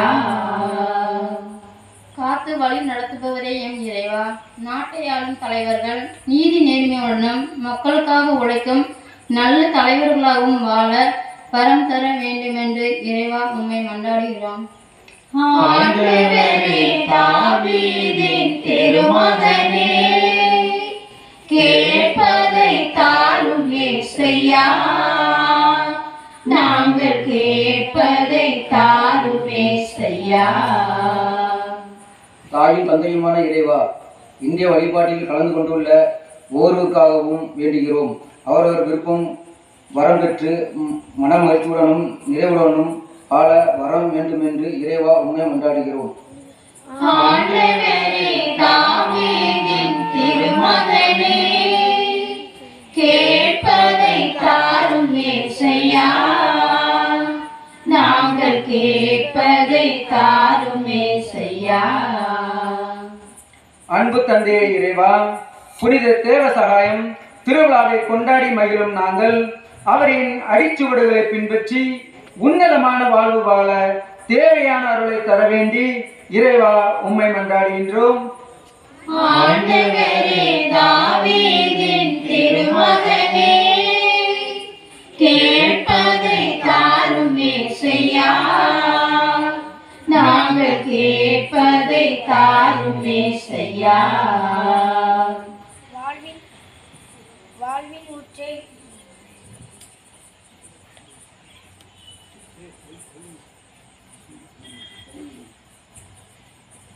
வாழ்வின் ஊற்றே இறைவா, எமது பங்கு மக்கள் செய்யும் தொழில் முயற்சிகளை ஆசீர்வதித்து தொழிலில் வெற்றி பெறவும் வளமான வாழ்வை வழங்கிடவும் வேண்டுமென்று இறைவா உம்மை மன்றாடுகிறோம். தாவீதின் திருமகனே, கேட்பதை தாரும் ஏசையா. நாங்கள் கேட்பதை தாரும் ஏசையா. ஆண்டவரே, தாவீதின் திருமகனே, கேட்பதை தாரும் ஏசையா. நாங்கள் கேட்பதை தாரும் ஏசையா. அன்புக்கவில்லை, நம்முடைய இதயத்தின் தேவைகளை ஆண்டவர் நிறைவேற்றிய நேரம் இது. பராக்கின்றி கண்களை மூடி அவர் பாதத்தில் ஒப்படைப்போம். இந்த இரவு நமக்கு கடவுள் கொடுத்திருக்கிற ஆசீர்வாதம் கிடைக்க வேண்டும். அதற்கு நம்மை தகுதியுள்ளவர்களால் மாற்ற வேண்டும். உன் நம்பிக்கை அதை பொறுத்து தான் உனக்கு அற்புதம் நடக்கும். உன்னுடைய விசுவாசம் அதை பொறுத்து தான் உனக்கு ஆச்சரியம் கிடைக்கும்.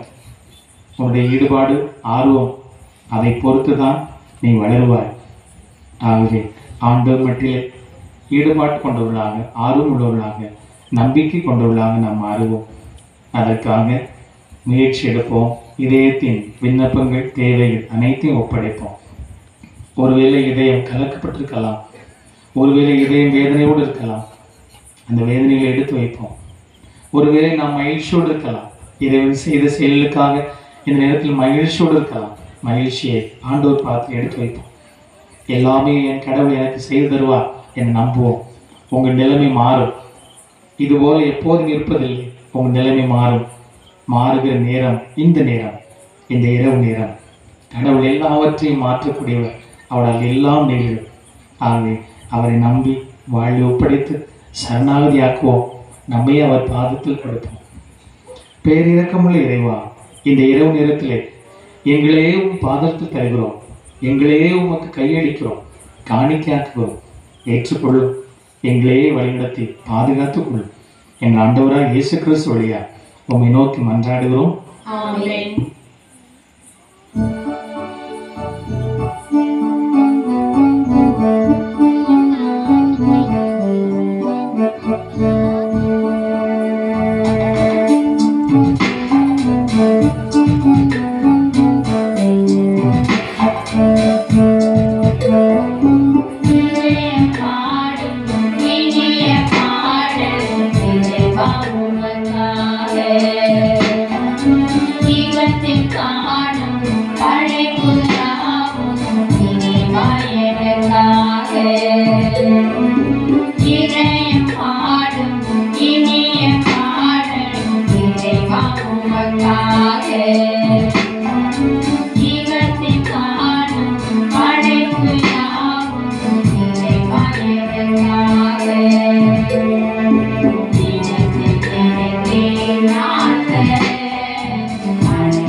நான்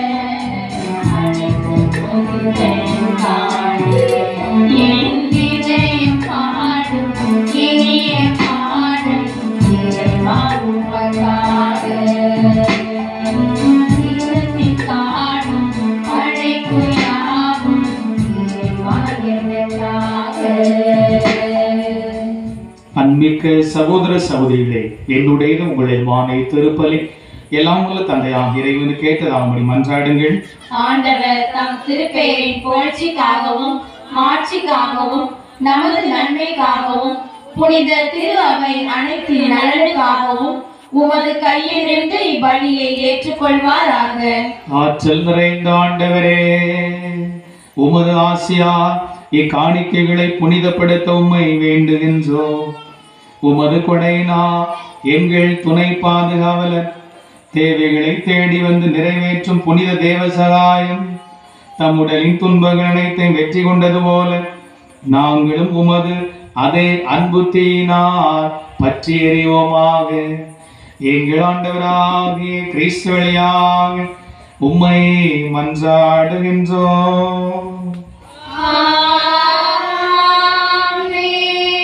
ஆண்டவர் உங்களோடு இருப்பாராக.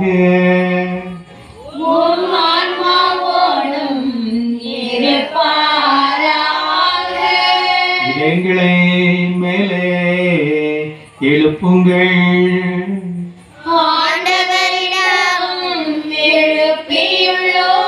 நம் இறைவனாகிய ஆண்டவருக்கு நன்றி கூறுவோம்.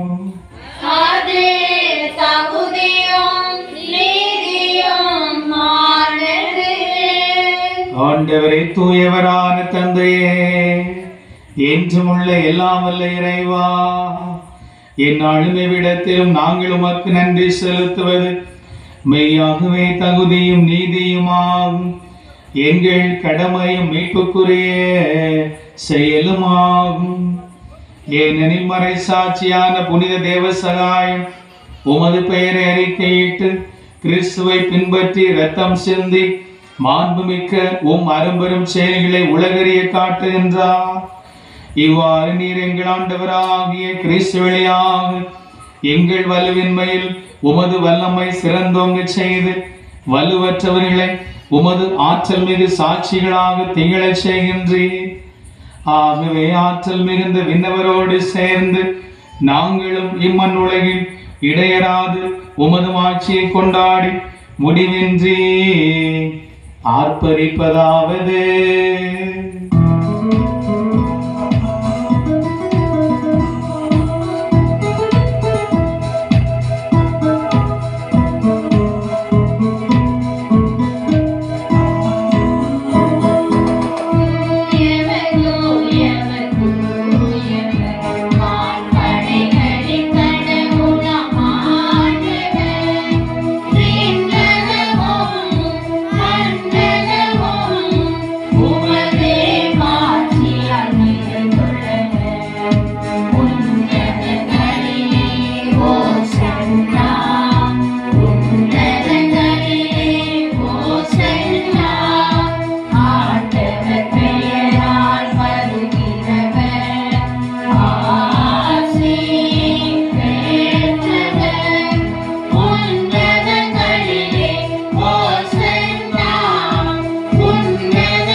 ஆண்டவரே, நீர் மெய்யாகவே தூயவர், தூய்மை அனைத்துக்கும் ஊற்று.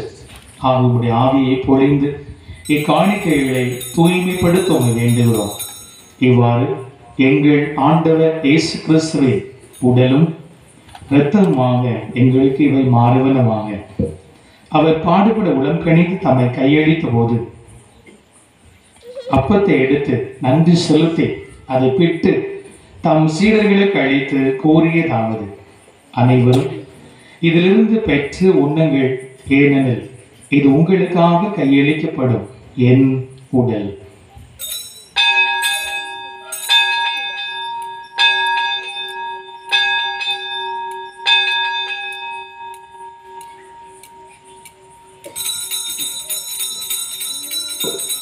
அவ்வண்ணமே இரவு விருந்து அறிந்து கிண்ணத்தை எடுத்து மீண்டும் வாக்கு நன்றி கூறி தம் சீடர்களுக்கு அளித்து அவர் கூறியதாவது, அனைவரும் இதிலிருந்து பெற்று பருகுங்கள், ஏனெனில் இது புதிய நிலையான உடன்படிக்கைக்குரிய என் இரத்தத்தின் கிண்ணம்.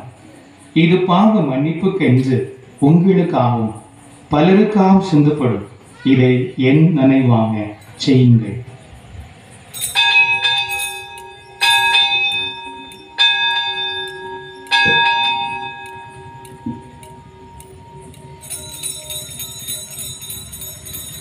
நம்பிக்கையின் மறைபொருள்.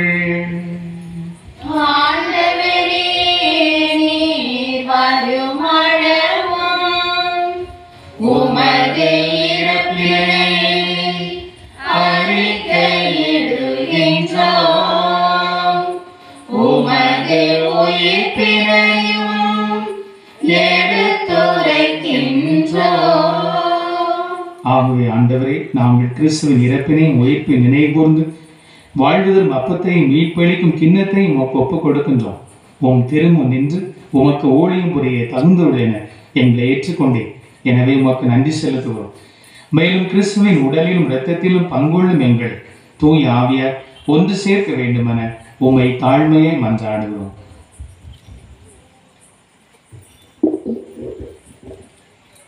ஆண்டவரே, உலகெங்கும் பரவி இருக்கும் மது திரு அவையை நினைவு கூர்ந்தருளும். எங்கள் திருத்தந்தை பிரான்சிஸ், எங்கள் ஆயர் ஸ்டீஃபன், எல்லா திருநிலையினர் ஆகிய அனைவரோடும் உமது திரு அவை அன்பில் நிறைவு பெறச் செய்தருளும். அன்பு தந்தை இறைவா, இதோ உமது பிள்ளைகளாகிய நாங்கள் ஒரே குடும்பமாக கூடி நின்று இந்த கல்வாரி பலியில் இந்த பீடத்தோடு எங்களை குடும்பங்கள் ஒவ்வொருவரும் ஆண்டவரை ஒப்பு கொடுத்து ஜெபிக்கின்றோம். ஒவ்வொருவரை நிறைவாக ஆசிர்வதியும். ஆண்டவரே, உம்முடைய சீடரான உமக்காக இரத்த சாட்சியாக மரித்த தேவைகளை தேடி நிறைவேற்றும் உடைய தேவ சகாயத்தை நாடி வந்திருக்கின்ற இம்மக்கள் ஒவ்வொருடைய குறைகளையும் தேவைகளையும் நிறைவேற்றி கொடுப்பீராக. ஆண்டவரே, இந்த கல்வாரியின் பலியின் வழியாக தான் எங்களுடைய இன்பங்கள், எங்களுடைய துன்பங்கள், வேதனைகள், சோதனைகள், நெருக்கடிகள், இடர்கள், ஆபத்துகள், விபத்துகள் எல்லாம் ஆண்டவரே, நீர்தான் எங்களை எல்லா விதமான ஆபத்துகளும் காத்து கொள்ள முடியும். இந்த கல்வாரி பலியில் எங்களுடைய ஒவ்வொருடைய எண்ணங்களையும் ஆண்டவரை விசுவாசத்தை உயர்த்தும்படியாக கேட்டுக்கொள்கிறோம். ஆண்டவரே, எங்கள் ஒவ்வொருடைய தேவைகளை நீர் சந்திப்பீராக. என்ன பிரச்சனைகள் இருக்கிறதோ கவலைகளோடு வந்திருக்கின்றோம். இந்த கவலையெல்லாம் கண்ணீரெல்லாம் துடையும் இயேசுவே. உம் புனிதர் வழியாக எங்களுடைய மன்றாட்டுகளையும் தேவைகளையும் விண்ணப்பங்களையும் நாங்கள் ஏறெடுத்து வைக்கின்றோம். மேலும் உயிர்த்தலும் எதிர்நோக்குடன் துயில் கொள்ளும் எங்கள் சகோதரர் சகோதரிகளை இறந்தோர் அனைவரையும் இரக்கத்துடன் நினைவு கூர்ந்து உமது திருமுக ஒளியினுள் ஏற்றருளும். எங்கள் அனைவர் மீதும் இரக்கமாயிரும். கடவுளின் கன்னித்தாயான புனித மரியா, அவருடைய கணவரான புனித யோசேப்பு, எங்கள் ஊரின் பாதுகாவலர் புனித மிக்கேல் தூதர், எங்கள் ஊரின் இணை பாதுகாவலரான தேவைகளை தேடி நிறைவேற்றும் புனித தேவ சகாயம், புனித திருத்தூதர்கள், இவ்வுலகில் உமக்கு உகந்தவராய் இருந்தோர் ஆகிய புனிதர் அனைவருடன் நாங்கள் நிலை வாழ்வில் பங்கு கொள்ளும் தகுதி பெற்று உம் திருமகன் இயேசு கிறிஸ்து வழியாக உம்மை புகழ்ந்தேத்தும் வரமருள உம்மை மன்றாடுகின்றோம்.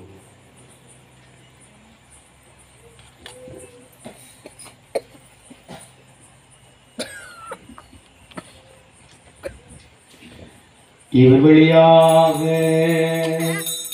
இவரோடு இவரில் எல்லாம் வல்ல இறைவனாகிய தந்தையே, தூயாவியாரின் ஒன்றிப்பில் எல்லா புகழும் மாட்சியும் என்றென்றும் உமக்கு உரியதே.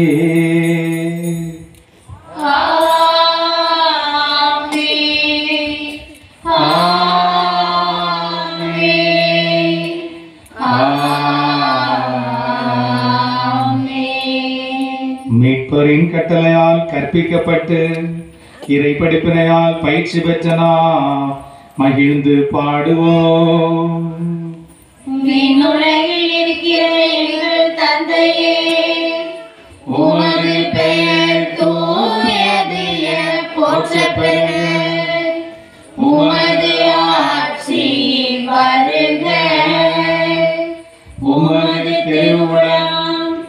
விண்ணுலகில் நிறைவேறுவது போல மண்ணுலகிலும் நிறைவேறுக. எங்கள் அன்றாட உணவை இன்று எங்களுக்கு தாரும். எங்களுக்கு எதிராக குற்றம் செய்வோரை நாங்கள் மன்னிப்பது போல எங்கள் குற்றங்களை மன்னியும். எங்களை சோதனைக்கு உட்படுத்தாதேயும், தீமையிலிருந்து எங்களை விடுவித்தருளும். ஆண்டவரே, தீமை அனைத்துமிருந்து எங்களை விடுவித்து எங்கள் வாழ்நாளில் அமைதியை கனிவுடன் அருள உம்மை மன்றாடுகின்றோ. உமது இரக்கத்தின் உதவியால் நாங்கள் பாவத்திலிருந்து எப்போது விடுதலை பெற்று யாதொரு கலக்கமின்றி நலமாயிருப்போமாக. நாங்கள் எதிர்நோக்கி இருக்கும் பேரின்பத்திற்காகவும் எம் மீட்பராகிய இயேசு கிறிஸ்துவின் வருகைக்காகவும் காத்திருக்கின்றோம். ஆட்சியும் வல்லமையும் மாட்சியும் என்றென்றும் உமதே.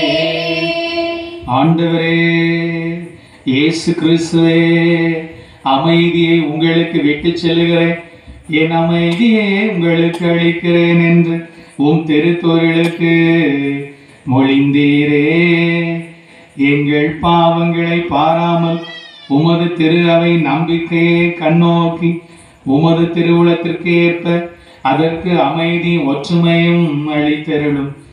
என்றென்றும் வாழ்ந்து ஆட்சி செய்கின்றவர் நீரே.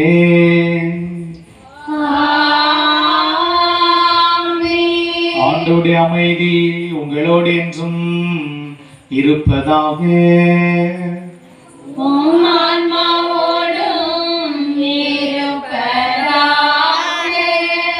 அன்புக்குள்ளே நம்முடைய தேவைகளை இறைவன் நிறைவேற்றிருக்கிறார். புனித தேவசகாய வழியாக நமக்கு மகிழ்ச்சி தான், சந்தோஷம்தான். நான் இந்த அற்புத கவியை தேடி வந்து என் தேவை நிறைவேற்றப்பட்டிருக்கிறது அப்படி நம்புங்கள், விசுவாசியுங்கள். அந்த நம்பிக்கை உங்கள் முகத்தில் தெரியட்டும், அந்த மகிழ்ச்சி உங்கள் முகத்தில் தெரியட்டும். நாங்கள் பக்கத்தில் போய் பார்த்து என் தேவை எனக்கு நிறைவேறிவிட்டது என்று நீங்கள் சத்தம் போட வேண்டியதில்லை. உங்கள் முகம் சொல்லட்டும், உங்கள் அகம் அதை வெளிப்படுத்தட்டும். சிரித்த முகத்தோடு புன்னகை பொங்கல் ஒருவருக்கு அமைதி சமாதானத்தை அறிவித்து மகிழ்வோம்.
இதோ இறைவனின் செம்மறி, இவரே உலகின் பாவங்களை போக்குகிறவர்.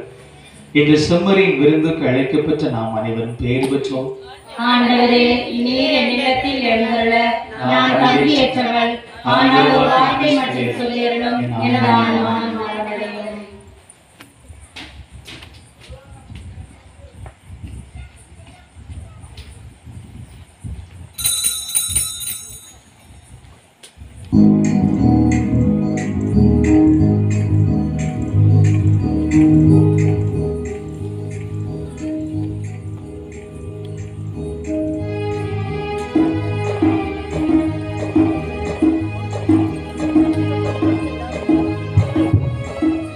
அன்புக்குரியவர்களே, இந்த தெய்வீக திருவிருந்திலே கத்தோலிக்க மதத்தை சார்ந்த நல்ல தயாரிப்போடு இருக்கிறவர்கள் இந்த ஆண்டவரின் திருவிருந்தில் பங்கெடுக்க உங்களை அன்போடு கேட்டுக்கொள்கிறேன்.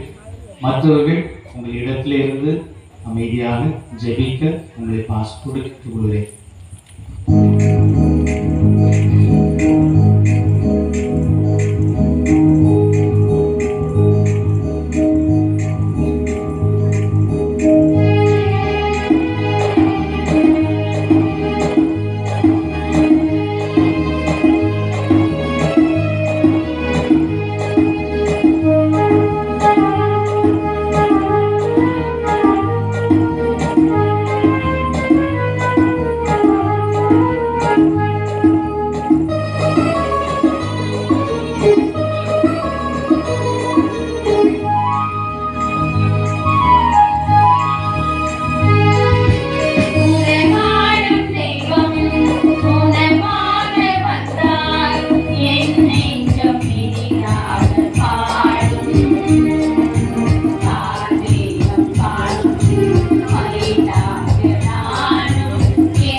அன்புக்குள்ளே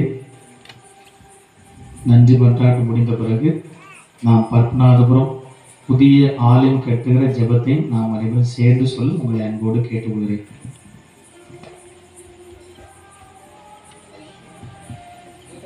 நன்றி நன்றி நல்ல தேவனே, இந்த நாள் வரை எங்களை காத்து நாங்கள் செய்யும் தொழில் முயற்சிகளை ஆசீர்வதித்து எங்களை வளமுடன் வாழச் செய்து வரும் இறைவா உமக்கு நன்றி. நன்றி நன்றி நல்ல தேவனே, நன்மை புரியும் வல்ல தெய்வமே. நன்றி நன்றி நல்ல தேவனே, நன்மை புரியும் வல்ல தெய்வமே. நன்மை புரியும் இறைவா, புனித தேவ சகாயம் அவர்களின் கெபி அர்ச்சிக்கப்பட்டு ஓராண்டு நிறைவு நாளாகிய இன்று அவரின் திருவிழா திருப்பலியை சிறப்பிக்க வாய்ப்பளித்த இறைவா உமக்கு நன்றி. நன்றி நன்றி நல்ல தேவனே, நன்மை புரியும் வல்ல தெய்வமே. நன்றி நன்றி நல்ல தேவனே, நன்மை புரியும் வல்ல தெய்வமே. வாழ்வளிக்கும் இறைவா, நாங்கள் வாழ்வு பெற எங்களுக்கு தந்துள்ள அறிவு, ஆற்றல், இயற்கை வளங்களுக்காக இறைவா உமக்கு நன்றி. நன்றி நன்றி நல்ல தேவனே, நன்மை புரியும் வல்ல தெய்வமே. நன்றி நன்றி நல்ல தெய்வமே, நன்மை புரியும் வல்ல தெய்வமே. புதிய ஆலயம் கட்ட வேண்டி ஜெபம். எங்களை எப்போதும் அன்பு செய்யும் இயேசுவே, எங்களை எப்போதும் அன்பு செய்யும் இயேசுவே, எங்கள் ஊரின் மீது தேவரீர் கொண்டிருக்கிற தனிப்பட்ட பாசத்திற்காக கரிசனைக்காக நன்றி கூறுகிறோம். நாங்கள் பெற்றுக்கொண்ட அனைத்து ஆசீர்வாதத்திற்காகவும் வியப்புக்குரிய செயல்களுக்காகவும் உம்மை வாழ்த்தி புகழ்கிறோம். ஆண்டவரே எங்கள் தெய்வமே, உமது திருவுளப்படி நாங்கள் கட்டப்போகிற எங்கள் புதிய ஆலயத்தின் ஒவ்வொரு பணிகளையும் உம்மிடம் தருகின்றோம். நீரே கட்டித்தரும்படியாக தேவரீரை இறைஞ்சி மன்றாடுகிறோம். சாலமோனுக்கு நீர் தங்கும் உறைவிடத்தை கட்ட ஆசீரளித்தது போல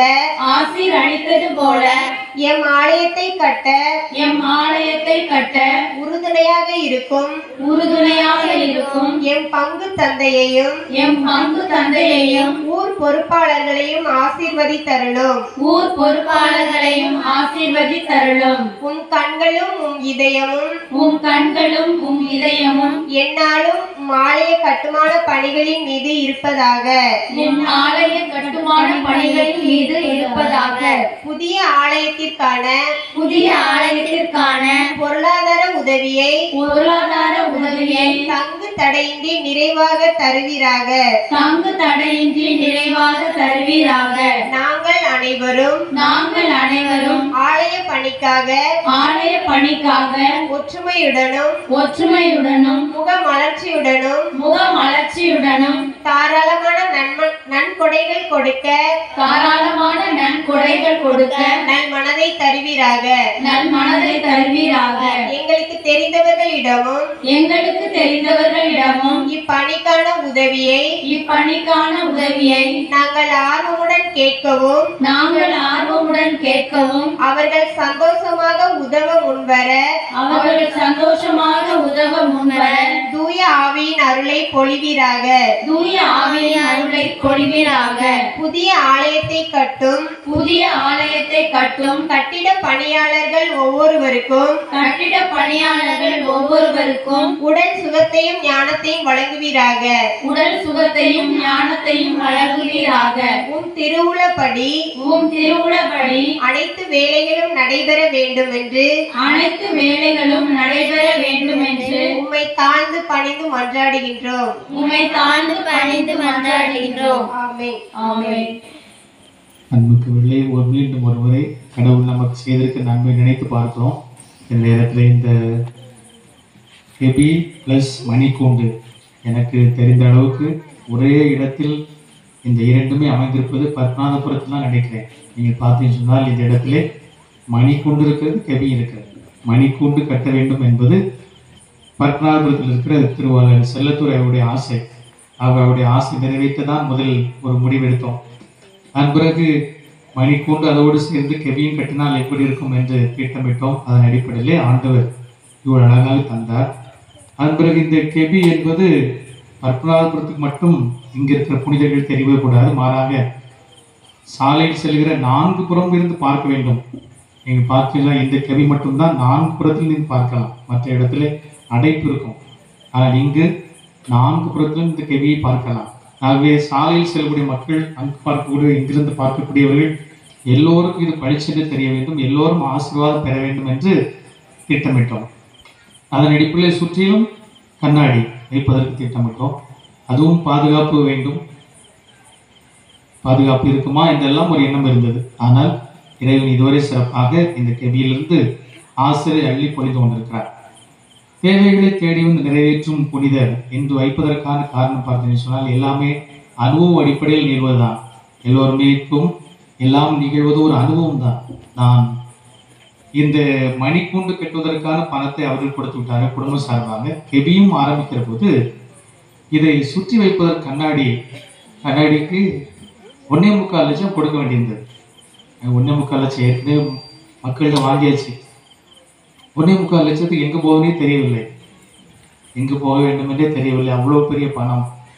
மக்களுடைய வாழ்வாதாரம் பார்க்கிற போது no government employee, nobody is in abroad, யாருமே அரசு வேலையில் இல்லை, யாருமே வெளிநாட்டில் இல்லை, யாருமே சொல்லக்கூடிய அளவுக்கு பொருளாதாரம் மிக்கவர்களாக இல்லை பத்மநாபபுரத்தில். அந்த 1.25 லட்சத்துக்கு எங்கே போகுது என்று இருக்கிற போது நாம் திருவள்ளியத்தில் பார்க்கிறோம். மார்க் நட்சத்திரி 12:42 ஏழை கைம்பன் தனக்கு வைத்திருந்த எல்லாவற்றையும் உண்டில் போட்டார். தனக்கு வைத்திருந்த எல்லாவற்றையும் உண்டில் போட்டார். அதே போல அவர் ரொம்ப குடும்பத்தில் கஷ்டப்பட்டவர் என்கிட்ட வந்து சொல்றார், ஃபாதர் 1.25 லட்சம் தான் என் வாழ்க்கைக்கு முழுதும் வச்சிருக்கேன். என் பையன், என் குடும்பம், இது எல்லாத்துக்கும் என் வாழ்க்கை முழுவதும் அதான் வச்சிருக்கேன். அதுதான் என் வருங்காலம். அதை தாண்டி எதுவுமே என்கிட்ட கிடையாது. என்னால் உழைக்க முடியாது, இனி என்னால் உழைக்க முடியாது. அந்த 1.25 லட்சம் தான் என்கிட்ட இருக்கு. அதை தரேன். நீங்கள் லோன் அடிப்படையில் நீங்கள் கட்டினா போதும் அப்படின்னு சொன்னார். அப்போ நான் இந்த ஊர் சார்பாக அவர்கிட்ட லோன் வாங்கினேன். அவர்கிட்ட 1.25 லட்சம் லோன் வாங்கினேன். லோன் வாங்கி ரொம்ப நாள் ஆயிரமோ அடைக்க அப்படின்னு நினச்சிட்டு இருந்தேன். ஆனால் அப்படி கடவுள் விடலை. அந்த லோன் வாங்கிய பிறகு மக்கள்கிட்ட சொன்னேன், நான் லோன் வாங்கி தான் 1.25 லட்சத்துக்கு இந்த கண்ணாடி கொடுத்துருக்கேன் அப்படி சொன்ன உடனே 1.25 லட்சத்தையும் மிக விரைவாக ஃபாதர் கடன் வாங்கியிருக்காங்கன்னு சொல்லி விரைவாக மக்கள் கொடுத்து விட்டார்.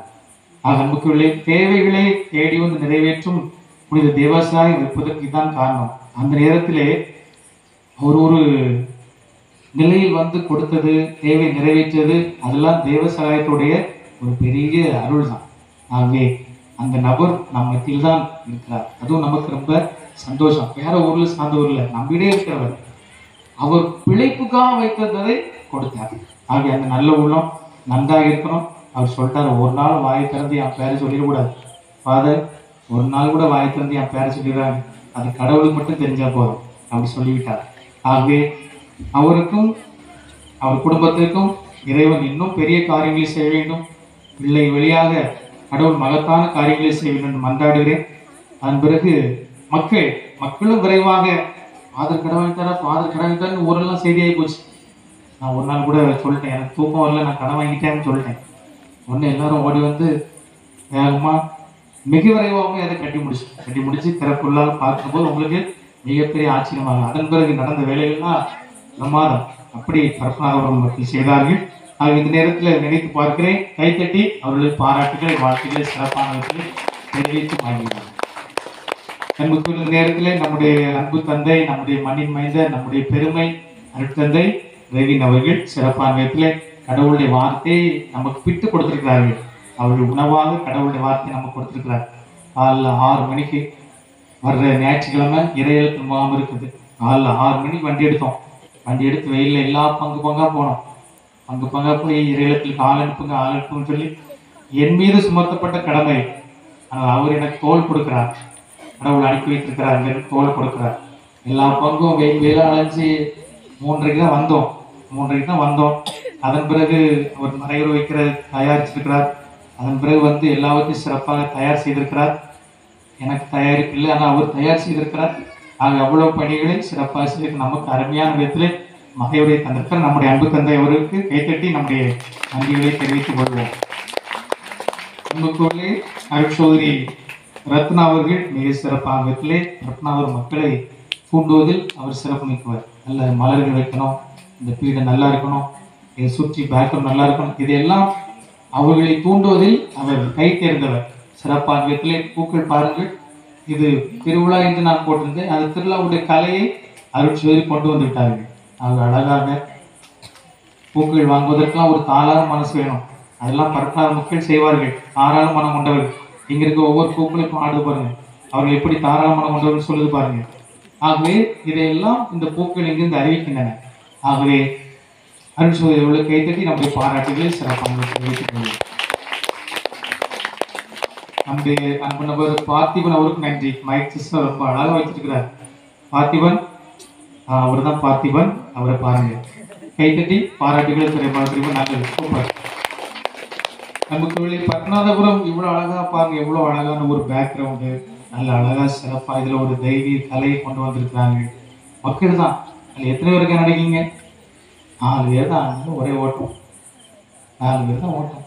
இவ்வளோ அழகாக இந்த இடத்த பார்த்த உடனே நமக்கு ஒரு சிறப்பாக செய்திருக்க என்ற ஒரு எண்ணத்தை அவர் தந்திருக்கிறார்கள். சீரியல் அங்கிருந்து மேலே வர போட்டு ரொம்ப அருமையாக வைத்தது. அதன் பிறகு இந்த இடத்தெல்லாம் அழகாக கண்ணாடியெல்லாம் ரொம்ப நைட்ஸ்லாம் அவங்க வேலைக்கும் போகணும், அவங்க குடும்பத்தையும் பார்க்கணும்.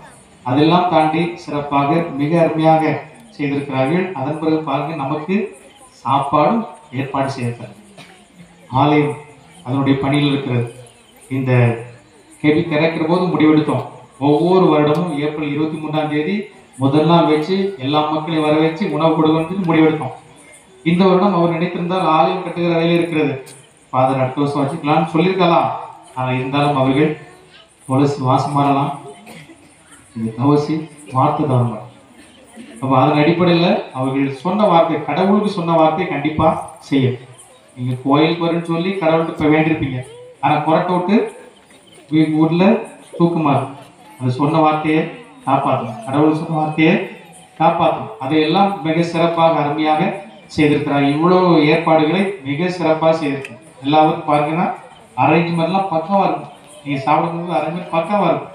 அதையெல்லாம் ரொம்ப சிறப்பாக இந்த நம்முடைய அன்பு மக்கள் செய்திருக்கிறார்கள். நாங்கள் இவர்கள் கைத்தட்டி பாராட்டுகளை வாழ்த்துக்களை சிறப்பாக தெரிவித்து வருவோம். இந்த நேரத்தில் உதவி செய்யக்கூடிய என்ன சாப்பாடெல்லாம் போட போறீங்களே, நம்ம வீடா போயிட்டு இருக்கோம் அப்படின்னாங்க, வீடா போயிட்டு இருக்கேன்னாங்க. நிறைய உதவி செய்திருக்கிறீர்கள். மாலைகள் அது தருவதற்கு ஒரு அண்ணன் சொன்னாங்க, ஃபாதர் எத்தனை மாலை வேணாலும் வாங்கிட்டு நான் பணம் கொடுக்குறேன் அப்படின்னாங்க என்கிட்ட. அப்போ அதன்படி நிறைய பேர் நம்முடைய மக்கள் செய்திருக்கிறீர்கள். ஆகவே நம்முடைய பத்மநாபபுரத்திற்கு எல்லா மக்களுக்கும் சிறப்பாக கைத்தட்டி நம்முடைய பாராட்டுகளை, வெளியூரில் இருக்கும் மக்கள் கைத்தட்டி சத்தமாக கைத்தட்டி நம்முடைய பாராட்டுகளை தெரிவித்துக் கொள்வோம்.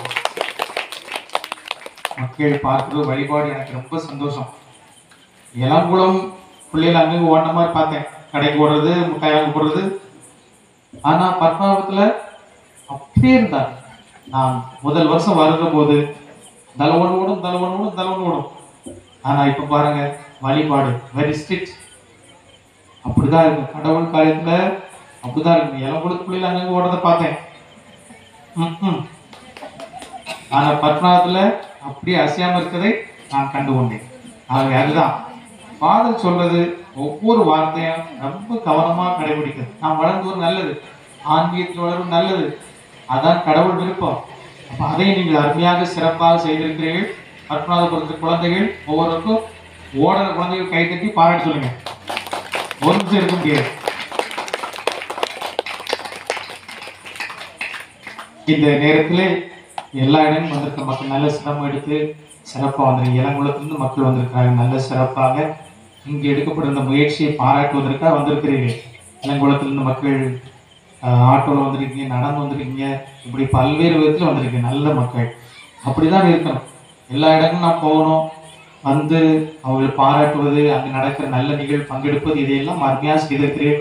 இளங்குளம் மக்கள், சடைநேரி மக்கள், கல்லூர் மக்கள், ஏமகுளம் மக்கள் எல்லாருமே ரொம்ப சிறப்பான முயற்சி எடுத்து வந்திருக்கிறீர்கள். ஒவ்வொருவருமே சிறப்பான விதத்தில் கைத்தட்டி பாராட்டுகிறோம், வாழ்த்துகிறோம். பீடப்போக்கள் மிக சிறப்பான விதத்தில் இந்த நேரத்தில் அருமையாக உதவி செய்திருக்கிறார்கள். பீடப்போக்கள் எங்கு வேணுமானாலும் வந்து நமக்கு உதவி செய்யக்கூடியவர்கள், இந்த யூனிஃபார்ம் போட்டு மிக சிறப்பாக அவருடைய பணியை செய்யக்கூடியவர்கள், அவர்கள் பாராட்டுகள். வழிபாட்டு குழு செயலர் இந்த வழிபாட்டு சிறப்பாக நடைபெற இளங்குளம் வழிபாட்டு குழு செயலர் திருமதி செல்வம் அவரும் இந்த வழிபாட்டுக்கான காரியங்களை சிறப்பாக ஏற்பாடு செய்திருக்க கைத்தடி பாராட்டுகளை வாழ்த்துக்களை தெரிவித்துக் கொள்வோம். அன்புக்குள்ளே திருப்பலி முடிந்ததும் சிறப்பான விதத்தில் நமக்கு இறையழைத்தல் பற்றிய ஒரு நாடகம் ஒரு 5 நிமிடம் இங்க இருக்கு. இந்த நாளில் நேற்று நாம் யாருக்காக ஜெபித்தோம்? இளங்குளத்தில் உள்ளவங்க சொல்லுங்க பார்ப்போம். இறையழைத்தல் பற்றி யாருக்காக ஜெபித்தோம்? உங்களை வச்சு என் பாவமே. இறையழைத்தல் பெற்ற குருக்கள் அருள் சோதனை ஜெபித்தோம். அப்படிதானா? 14 தலையாடுறாங்க. இளங்குளம் இப்படியே இருக்கு. சரி, இளங்குளம் இறையத்தில் பெற்ற குருக்கள் அருள் சோதனை ஜெபித்தோம். பார்த்தீங்களா? இன்றைக்கு யாருக்காக ஜெபிக்கிறோம்? இறையத்தில் உதவி செய்யக்கூடியவர். நிறைய பேர் உதவி செய்யறாங்க. மாசம் 500 ரூபாய் கொடுக்குறாங்க, 1000 ரூபாய் கொடுக்குறாங்க. நிறைய மக்கள் உதவி செய்கிறார்கள். இப்போது வெளிநாட்டுல எந்த உதவி வருவதில்லை, மக்கள் தான் உதவி செய்கிறாங்க. அப்படி இறையத்தில் உதவி செய்யக்கூடிய அவர்களுக்காக அவங்க குடும்ப கருத்தை நிறைவேற சிறப்பான விதத்தில் ஜெபிப்போம். இந்நூலில் எங்கள் தந்தையை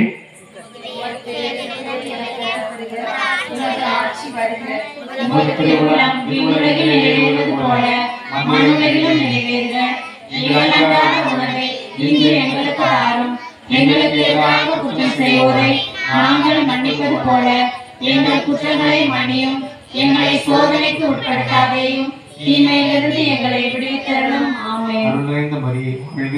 ஆண்டவர் உம்முடனே, பெண்களுள் ஆசி பெற்றவள் நீரே, உம்முடைய திருவயிற்றின் கனியாகிய இயேசுவும் ஆசி பெற்றவரே. புனித மரியே, இறைவனின் தாயே, பாவிகளாய் இருக்கிற எங்களுக்காக இப்பொழுதும் எங்கள் இறப்பின் வேளையிலும் வேண்டிக் கொள்ளும். ஆமென்.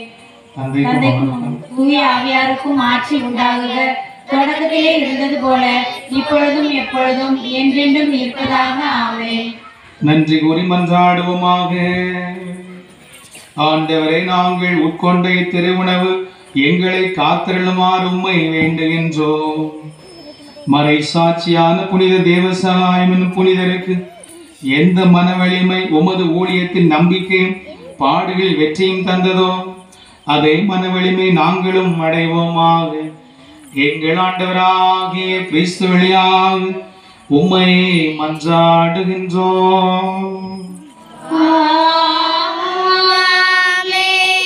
ஆண்டவங்களோடு இருப்பாராக.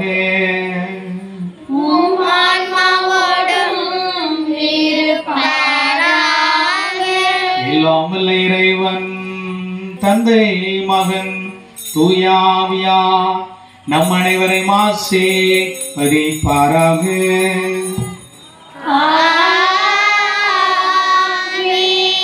திருவிழாவை தித்திப்போடு கொண்டாட சென்று வாருங்கள். திருப்பலி நிறைவேறிற்று.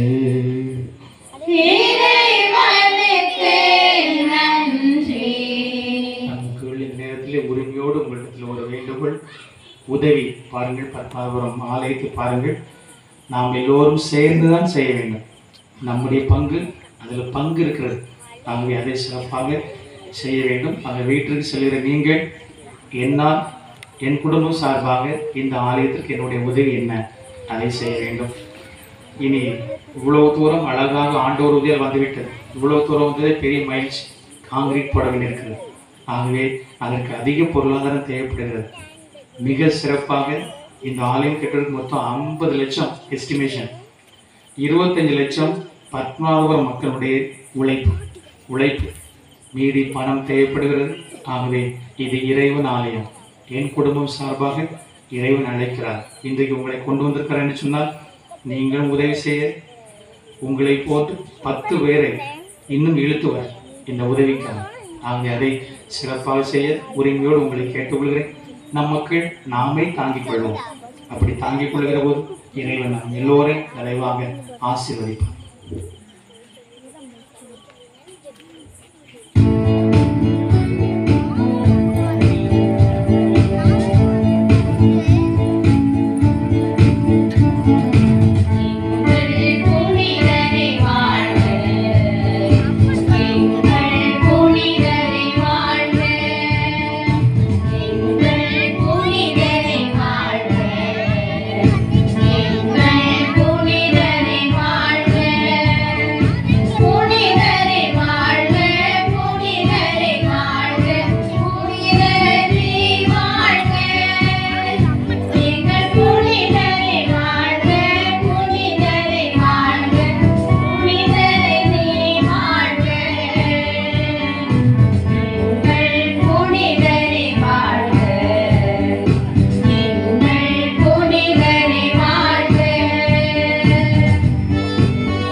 தந்தை மகன் தூய ஆவியின் பெயராலே ஆமென். அப்படியே ஒரு சில மணித்துளி அமர்ந்திருப்போம். இறை அழைத்தல் ஃபாதர் சிஸ்டர் படிக்க வர்றது அதனுடைய மேன்மையை இளங்குளம் அன்பு பிள்ளைகள் இப்போது ஒரு சில மணித்துளி நமக்கு நடித்து காட்டுவார்கள்.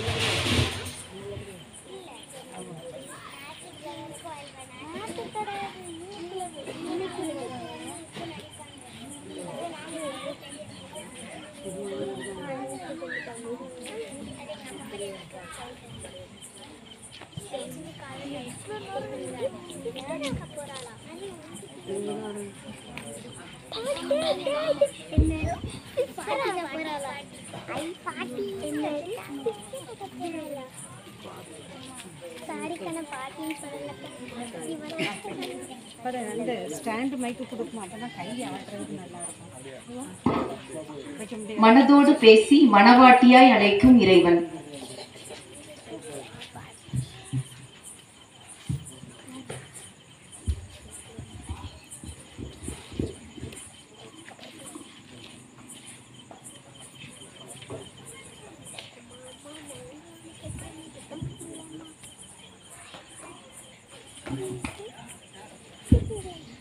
அம்மா அம்மா, நான் உங்ககிட்ட ஒன்று கேட்குறேன்னு திட்ட மாட்டீங்கல்லம்மா?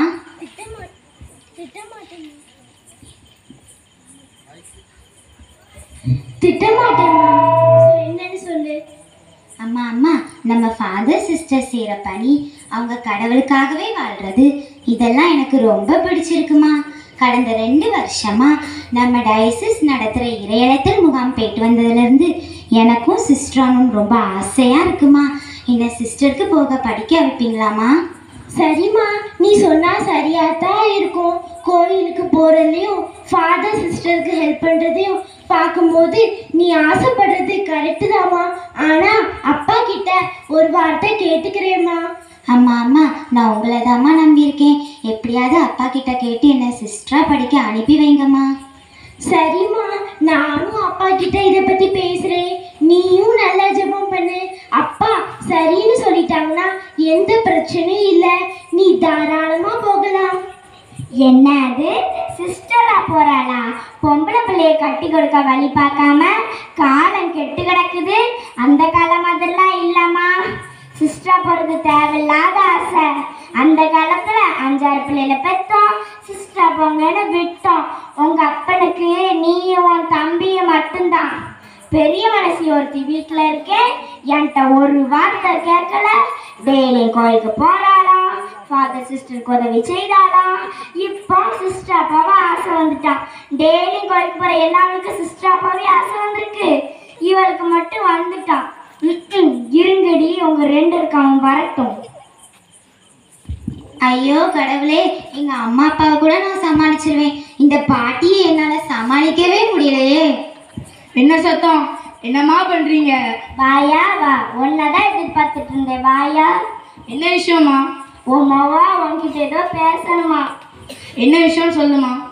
நம்ம பொண்ணு சிஸ்டர் ஆவி கடவுளுக்காக நற்செய்தி பணி, சமூக பணி செய்யணும்னு ஆசைப்படுறா. நீங்க என்ன சொல்றீங்க? உங்க விருப்பம் இருந்தாதான் அவளை அனுப்பி வைக்க முடியும். என்னது, சிஸ்டரா போறாளா? என்ன யோசிக்கிறான்? நாம் ஆரம்பிச்சிட வேண்டியதான். பெரிய மனுஷன் நான் பேரு, என் பேச்சை யாரும் கேட்கறது இல்ல. வயசான காலத்துல என் பேத்தி கல்யாணத்தை பார்த்துட்டு கண்ணை மூடலான்னு நினைச்சேன். ஆனா எனக்கு தான் அந்த கொடுப்பனை இல்லையே. அவளும் கேட்கல, இவளும் கேட்கல. நல்லெண்ணெய் வெப்பெண்ண விளக்கெண்ண எவா எப்படி போனா எனக்கு என்ன, நான் போறேன். ஏம்மா ஏம்மா எங்க போற? இப்போ என்ன, நம்ம பொண்ணு அபிக்கு கல்யாணம் பண்ணி வைக்கணும், அவ்வளோதானே. நானும் இந்த விஷயம் பற்றி தாம்மா பேசலான் இருந்தேன். நேற்று என் ஃப்ரெண்டு அந்தோனியா பார்க்க போனேன். அவன் பையன் நம்ம அபியை கேட்டான். நல்லா படிச்சிருக்கான், நல்ல கை நிறைய சம்பளம், நம்ம அபியை நல்லா பார்த்துக்கிடுவாம்மா. இப்போவே கல்யாணத்துக்கு ஏற்பாடு பண்ணிடுறேன். உனக்கு ஓகே தானம்மா? சரிப்பா. அப்பா அப்பா, எனக்கு இப்போ கல்யாணம் வேண்டாப்பா, நான் சிஸ்டரா போகணும்னு ஆசைப்படுறேன்ப்பா. என்னை ப்ளீஸ் பண்ண சிஸ்டரா போக அனுப்பி வைங்கப்பா. என்னது, என்னையே எதிர்த்து பேசுறியா? என் முடிவை யாராலையும் மாற்ற முடியாது. உன் கனவு கனவாகவும் இருக்கட்டும், ஆசை ஆசையாகவும் இருக்கட்டும், நான் சிஸ்டர் பிடிக்கணும்னு அனுப்ப மாட்டேன். அப்படி அழாதம்மா, அப்பா சொல்றத கேட்டுதான் ஆகணும். அப்பா சொல்றத தட்ட முடியாது. நல்லா ஜெபம் பண்ணு. பூசையில சிஸ்டரா போகிற ஆசைய ஆர்வத்தை ஒப்பு கொடுத்து ஜெபிமா.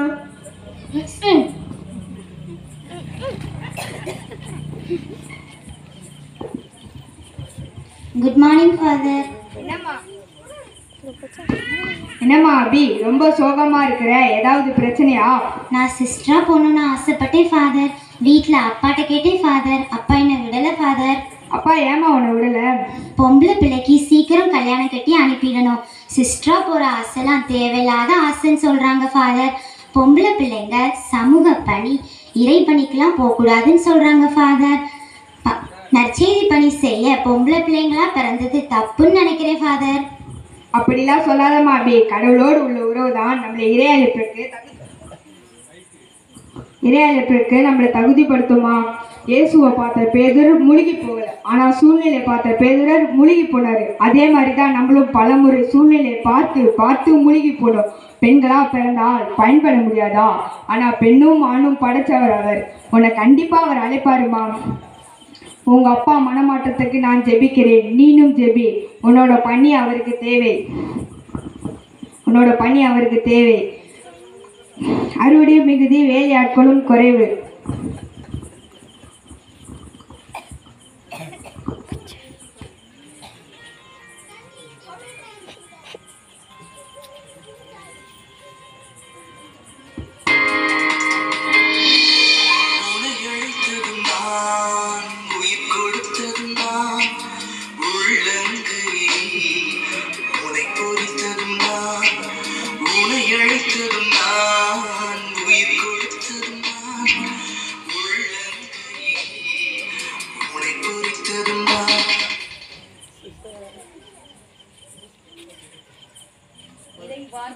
விதைப்போம், இறை அழைத்தலை வளர்ப்போம். அன்புக்குள்ளே மிக அருமையான விதத்திலே நம்முடைய பிள்ளைகள் மிக சிறப்பாக இறையழைத்தில் பற்றி அருமையான நாடகத்தை நடித்து காட்டியிருக்கிறார்கள். நல்லெண்ணெய் விளக்கெண்ணெய் உங்களுக்கு இன்னும் மறக்காது. நல்லெண்ணெய் விளக்கெண்ணெய் எவ்வளோ என்ன இருக்கணும் எனக்கு அந்த கிளவி போட பற்றி ரொம்ப சிறப்பாக நம்முடைய பிள்ளைகள் ஒரு வித்தியாசமான கான்செப்ட் அருமையாக தந்திருக்காங்க. நேற்று அழகான நாடகம் நடித்தாங்க. இந்த வாரம் முழுவதும் இளங்குளத்தில் நடக்கிறது. ஆகவே இதுக்காண்டி நீங்கள் பூசைக்கு வரலாம். அவ்வளவு சிறப்பாக பிள்ளைகள் நடித்து காட்டுகிறார்கள். இது காரணம் பயிற்சி கொடுத்த ஆசிரியர்கள் தான். அழகாக இதை இவ்வளோ அழகாக வரணும்னா அவங்க எத்தனை செப்பு தண்ணி குடிச்சிருக்கணும், ரொம்ப தண்ணி குடிச்சிருக்கணும். அதான் இப்போ வரோம். ஆக அவர்களுக்கு பாராட்டுகளை வாழ்த்துக்களை தெரிவித்துக் கொள்ளும். இப்போ நாம் அனைவரும் மகிழ்ச்சியோடு உணவருந்து செல்வோம்.